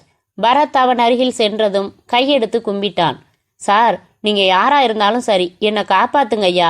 நான் அப்பாவி. என்னை அடிச்சே கொன்னுடுவாங்க போலிருக்கு. நான் செஞ்சது தப்பு தான். அதுக்காக இவ்வளவு பெரிய தண்டனையா? நீ செஞ்ச தப்பு என்னப்பா? எனக்கு இந்த கேஸ்ல எல்லா விபரமும் தெரியும். சொல்லு. நீ ஃபோன் செஞ்சு மிரட்டினியே அந்த பரத் நான் தான். நான் ஃபோன் செஞ்சு மிரட்டினேனா? எப்போ? என்ன சார் ஆள் ஆளுக்கு ஒவ்வொன்றா புதுசா சொல்றீங்க? இன்ஸ்பெக்டர் என்னடான்னா சுமித்ரா வீட்டு சாவிய சோப்புல வச்சு அச்சு பதிச்சேன்னு சொல்றாரு. அதை வச்சு டூப்ளிகேட் சாவி தயாரிச்சு எடுத்துக்கிட்டு போய் சுமித்ராவை என் கையால கழுத்தை நெரிச்சு கொலை செஞ்சுட்டு வந்துட்டேனா? எவ்வளவு அபாண்டம் பாருங்க. பின்ன அதெல்லாம் நீ செய்யலையா? இல்ல சார். யார் மேல சத்தியம் செஞ்சா நம்புவீங்க? நான் செய்யலன்னு எப்படி நம்ப வைக்கிறதுன்னு தெரியலையே சார். நான் செஞ்சதையெல்லாம் சொல்றேன் கேளுங்க. ஒரு பூங்கொத்து வாங்கிக்கிட்டு போய் சுமித்ராவை பார்த்தேன். அவ சமாதானம் சொன்னா. ஆனாலும் எனக்கு மனசு ஆறல. அவளை பழி வாங்கணும்னு மனசுக்குள்ள வெறியா இருந்துச்சு. நான் அவளுக்கு ஃபோன் செஞ்சு கண்ணகி சிலைக்கு வர சொன்னேன். லெட்டர்ஸ் எல்லாம் தந்துடுறதா. அப்புறம் அவ புருஷனுக்கு ஃபோன் செஞ்சு எங்க காதல் விவகாரத்தை சொன்னேன். அவரை கண்ணகி சிலைக்கு வரவழைச்சு அங்கே சுமித்ரா எனக்காக வெயிட் பண்றதா பார்க்க வச்சேன். நான் என் ஃப்ரெண்டு ஸ்கூட்டர்ல ஒரு ஓரமா ஒதுங்கி நின்று வேடிக்கை பார்த்துட்டு போயிட்டேன். அவளை சந்திக்கல. லெட்டர்ஸ் எல்லாம் சுந்தருக்கு தபால்ல அனுப்பி வச்சேன். அவங்க இல்லறம் சிதையணும். உண்மை தெரிஞ்சு அவளை சுந்தர் வீட்டை விட்டு துரத்தணும். இதான் என் நோக்கம். ஆனா அப்புறம் பேப்பர்ல கொலை செய்தி பார்த்துதான் நான் செஞ்ச காரியம் எவ்வளவு பெரிய விபரீதத்துல கொண்டு போய் விட்டுடுச்சுன்னு உணர்ந்தேன். பேப்பர்ல போலீஸ் என்ன தேடுறதாவும் போட்டிருந்தாங்க. உடனே எனக்கு பயமாயிடுச்சு. பிரசாத்துக்கு லெட்டர் எழுதி வச்சுட்டு திருச்சிக்கு போயிட்டேன். இன்னைக்கு போலீஸ் வந்து என்ன பிடிச்சிட்டாங்க. சோப்புல சாவி வச்சு பதிவாகி இருக்குப்பா. அந்த சோப்பு ஓம் பிரசாத் வீட்டுல கிடைச்சதே. அதுக்கு என்னப்பா அர்த்தம்? உனக்கு தெரியாம எப்படி வரும் அது? அதான் சார் எனக்கும் புரியல என்றான் ரங்கராஜ் பரிதாபமாக. பரத் நடந்து இன்ஸ்பெக்டர் ராஜனிடம் வந்தான். எதுவுமே செய்யலன்னு சொல்லியிருப்பானே. ஆமா, ஆனா இவன் வார்த்தையில சத்தியம் இருக்கிற மாதிரி எனக்கு படுது சார். இந்த கேஸ்ல இன்னொரு டைமென்ஷனும் இருக்குமோன்னு எனக்கு படுது. கொலைய சுந்தரும் செய்யல, ரங்கராஜும் செய்யல. வேற ஒரு மூணாவது ஆள் செஞ்சிருக்கணுமோன்னு தோணுது. என்ன பரத், வேற யார் மூணாவது மனுஷன் அப்படி என்றாள் சுசீலா. இருக்காங்க சுசி. ஒன்னு பிரசாத், ரங்கராஜோட ஃப்ரெண்டு. அவனுக்கும் இதுல ஏதோ ஒரு மோட்டிவ் இருக்கலாம். 2 சுந்தரோட டிரைவர் அருள். அவனுக்கும் ஏதாவது மோட்டிவ் இருக்கலாம் என்று சொல்லிக்கொண்டே வந்த பரத்திற்கு சட்டென்று ஒரு விஷயம் உள்ளே ஒளிர்ந்தது. ஏன் சார், கொலை நடந்த செய்தி கண்ட்ரோல் ரூமுக்கு கிடைச்சு அதுக்கப்புறம் தான் நீங்க சுந்தர் வீட்டுக்கு போனீங்க? ஆமா என்றார் ராஜன். தகவல் சொன்னது யாரு? சம் எக்ஸ் ஃபோன் செஞ்சிருக்காரு. சொன்ன மெசேஜ் என்ன? தெரு, வீட்டு நம்பர் எல்லாம் சொல்லி அந்த வீட்டில இருந்து ஒரு பொண்ணு அலறி துடிக்கிற சத்தம் கேக்குது, உடனே வந்து பாருங்க சார்னு தகவல் சொல்லியிருக்காரு. கண்ட்ரோல் ரூமுக்கு தகவல் வந்தப்ப மணி என்ன சார்? ராஜன் உடனே கேஸ் ரெக்கார்டுகளை புரட்டி பார்த்து ராத்திரி 12:45 என்றார். நீங்க சுந்தர் வீட்டுக்கு போனப்போ வீட்டு வாசல் கதவை உடைச்சு உள்ள போகலதானே? இல்ல, சும்மாதான் சாத்தி இருந்துச்சு. உள்ள விஷம் குடிச்சு மயக்கமாகி சுந்தர் கிடந்தாரு. ச என்று கையை சொடுக்கினான் பரத். Simple logic. எல்லாத்தையும் கோட்டை விட்டுட்டோம். வாங்க சார், போய் குற்றவாளியை அரெஸ்ட் பண்ணிட்டு வந்துடலாம். யாரு என்றாள் சுசீலா. அவள் காதோடு பதிலை சொல்ல அவள் வியந்தாள். அத்தியாயம் 15. வாங்க பரத் என்றான் சுந்தர். பரத் உள்ளே வந்து சுந்தருக்கு எதிரில் அமர்ந்து, நாம 2 பேரும் தான் இங்க இருக்கோம், அதனால ஓப்பனா பேசலாமா? அன்னைக்கு ஒரு பிளாங்க் செக் கொண்டு வந்தீங்களே, அந்த செக்கை இப்போ நீங்க எனக்கு தர முடியுமா என்றான். எதுக்கு என்றான் சுந்தர் புருவங்களை சுருக்கி. உங்க மனைவிய நீங்களே கொலை செஞ்சுட்டு பழிய ரங்கராஜ் மேல விழற மாதிரி ரொம்ப ரொம்ப சாமர்த்தியமா நீங்க நடந்துகிட்டத நான் போலீஸ்ல ஆதாரத்தோட நிரூபிக்காம இருக்கிறதுக்கு. ஆதாரமா என்றான் சுந்தர் அதிர்ந்து. ஆமா, பிரசாத் வீட்டுல கொண்டு போய் நீங்க ரகசியமா வச்ச சோப்பு கட்டியில உங்க கைரேகை இருக்கு சார். கவனமா செயல்பட வேணாமா? இம்பாசிபிள் என்றான் சுந்தர். அப்படியா? நீங்க அன்னைக்கு என் வீட்டுல இருந்து புறப்பட்டப்போ மணி 12:30. 12:45க்கு நீங்க வீட்டுக்கு வந்து சேர்ந்து போலீஸுக்கு ஃபோன் பண்ணிட்டீங்க. மரண நேரம் 12ல இருந்து 12:30க்குள்ள. ஆனா போலீஸ் கண்ட்ரோலுக்கு 12:45க்கு ஃபோன் செய்யறப்ப யாரா இருந்தாலும் ஒரு பொண்ணு அலறி துடிக்கிறதா சொல்ல முடியாது சார். ஏற்கனவே செத்து போயிட்ட பொண்ணு எப்படி சார் அலற முடியும்? அடுத்த பாயிண்ட், நீங்க பூச்சி மருந்த ஆபத்தில்லாத அளவுக்கு மட்டும் குடிச்சிட்டு போலீஸ் வந்து காப்பாத்தணும்னு வாசல் கதவை திறந்து வச்சுட்டு மயக்கமா நடிச்சது கொஞ்சம் ஓவர் ஆக்ஷன் இல்லையா? அடுத்த பாயிண்ட் சொல்லவா? சம்பவம் நடந்த அன்னைக்கு காலையில தபால்ல அந்த லவ் லெட்டர்ஸ் உங்களுக்கு வந்துடுச்சு. அந்த கடிதத்துக்காகவே காத்துக்கிட்டு இருந்த நீங்க உடனே படிச்சிருப்பீங்க. அந்த லெட்டர்ஸை படிச்சதுமே ஆத்திரம் வரும். இயல்பா யோசிங்க. யாரும் உடனே போய் பொண்டாட்டி தலைமுடிய பிடிச்சு அரைவான். நீங்க உடனே அந்த காரியத்தை செய்யல. ராத்திரி வரைக்கும் காரியத்தை தள்ளி போட்டீங்க. அடுத்த பாயிண்ட். போதும் என்றான் சுந்தர். எவ்வளவு பணம் வேணும்? முதல்ல உண்மை வேணும், அப்புறம் பேரம். ஒத்துக்கிறேன். எனக்கு ரங்கராஜ் ஃபோனில் சொன்னதும் கண்ணகி சிலைக்கிட்ட அவன் நின்னதை பார்த்ததுமே விஷயம் 75% உறுதியாயிடுச்சு. அங்கே ஒரு ஸ்கூட்டரில் ஒருத்தன் ஒதுங்கி இருந்து என்னை கவனிச்சதை நான் கவனிச்சிட்டேன். அவன் தான் ரங்கராஜனா இருக்கணும்னு யூகிச்சேன். அந்த ஸ்கூட்டர் நம்பரை மனசில் குறிச்சுக்கிட்டேன். ஆர்டிஓ ஆஃபீஸ் மூலமாக விலாசம் தெரிஞ்சுக்கிட்டேன். அது பிரசாத் விலாசம். அவன் வீட்டில் தான் ரங்கராஜ் தங்கி இருக்கிறதும் பிரசாத் ஊரில் இல்லைங்கிறதும் தெரிஞ்சுக்கிட்டேன். என் மூளை குறுக்க வேலை பார்த்துச்சு. சுமித்ராவை கொலை செஞ்சுட்டு பழியை அவன் மேலே போட தீர்மானிச்சேன். சோப்பில் என் வீட்டு வாசல் சாவி அச்சு எடுத்து அந்த சோப்பை ரங்கராஜ் இல்லாத நேரம் பிரசாத் வீட்டை திறந்து உள்ளே போய் வச்சுட்டேன். சம்பவத்தன்னைக்கு முதல்ல சுமித்ராவை அரைஞ்சிட்டு சுபத்தில் மோதி மயக்கமடைய வச்சுட்டு அப்புறம் கழுத்தை நெரிச்சேன். அப்புறம் ஒரு சாட்சி வேணும்னு தான் உங்கள் வீட்டுக்கு ஆலோசனை கேட்குற மாதிரி வந்தேன். என்னை போலீஸ் சந்தேகப்படக்கூடாதுன்னு நானே பூச்சி மருந்து குடிச்சிட்டு கண்ட்ரோல் ரூமுக்கு தகவலும் கொடுத்தேன். ரங்கராஜா ஆழமாக சந்தேகப்படணும்னு உங்களுக்கு குரல் மாற்றி மிரட்டினதும் நான் தான் என்றான் சுந்தர். இவ்வளவு போதுமே என்று இன்ஸ்பெக்டர் ராஜனும் மற்றவர்களும் வீட்டுக்குள் சரசரவென்று நுழைந்தார்கள். காரை ஓட்டிக்கொண்டிருந்த பரத் திடீரென்று பிரேக் அடித்து நிறுத்தி, மறந்தே போச்சே, கமான் என்று தன் உதடுகளை குவித்து காட்ட, Sushila, you deserve my boy என்றவள் அவன் முகத்தை நெருங்கி, முத்தம், சாரி, முற்றும்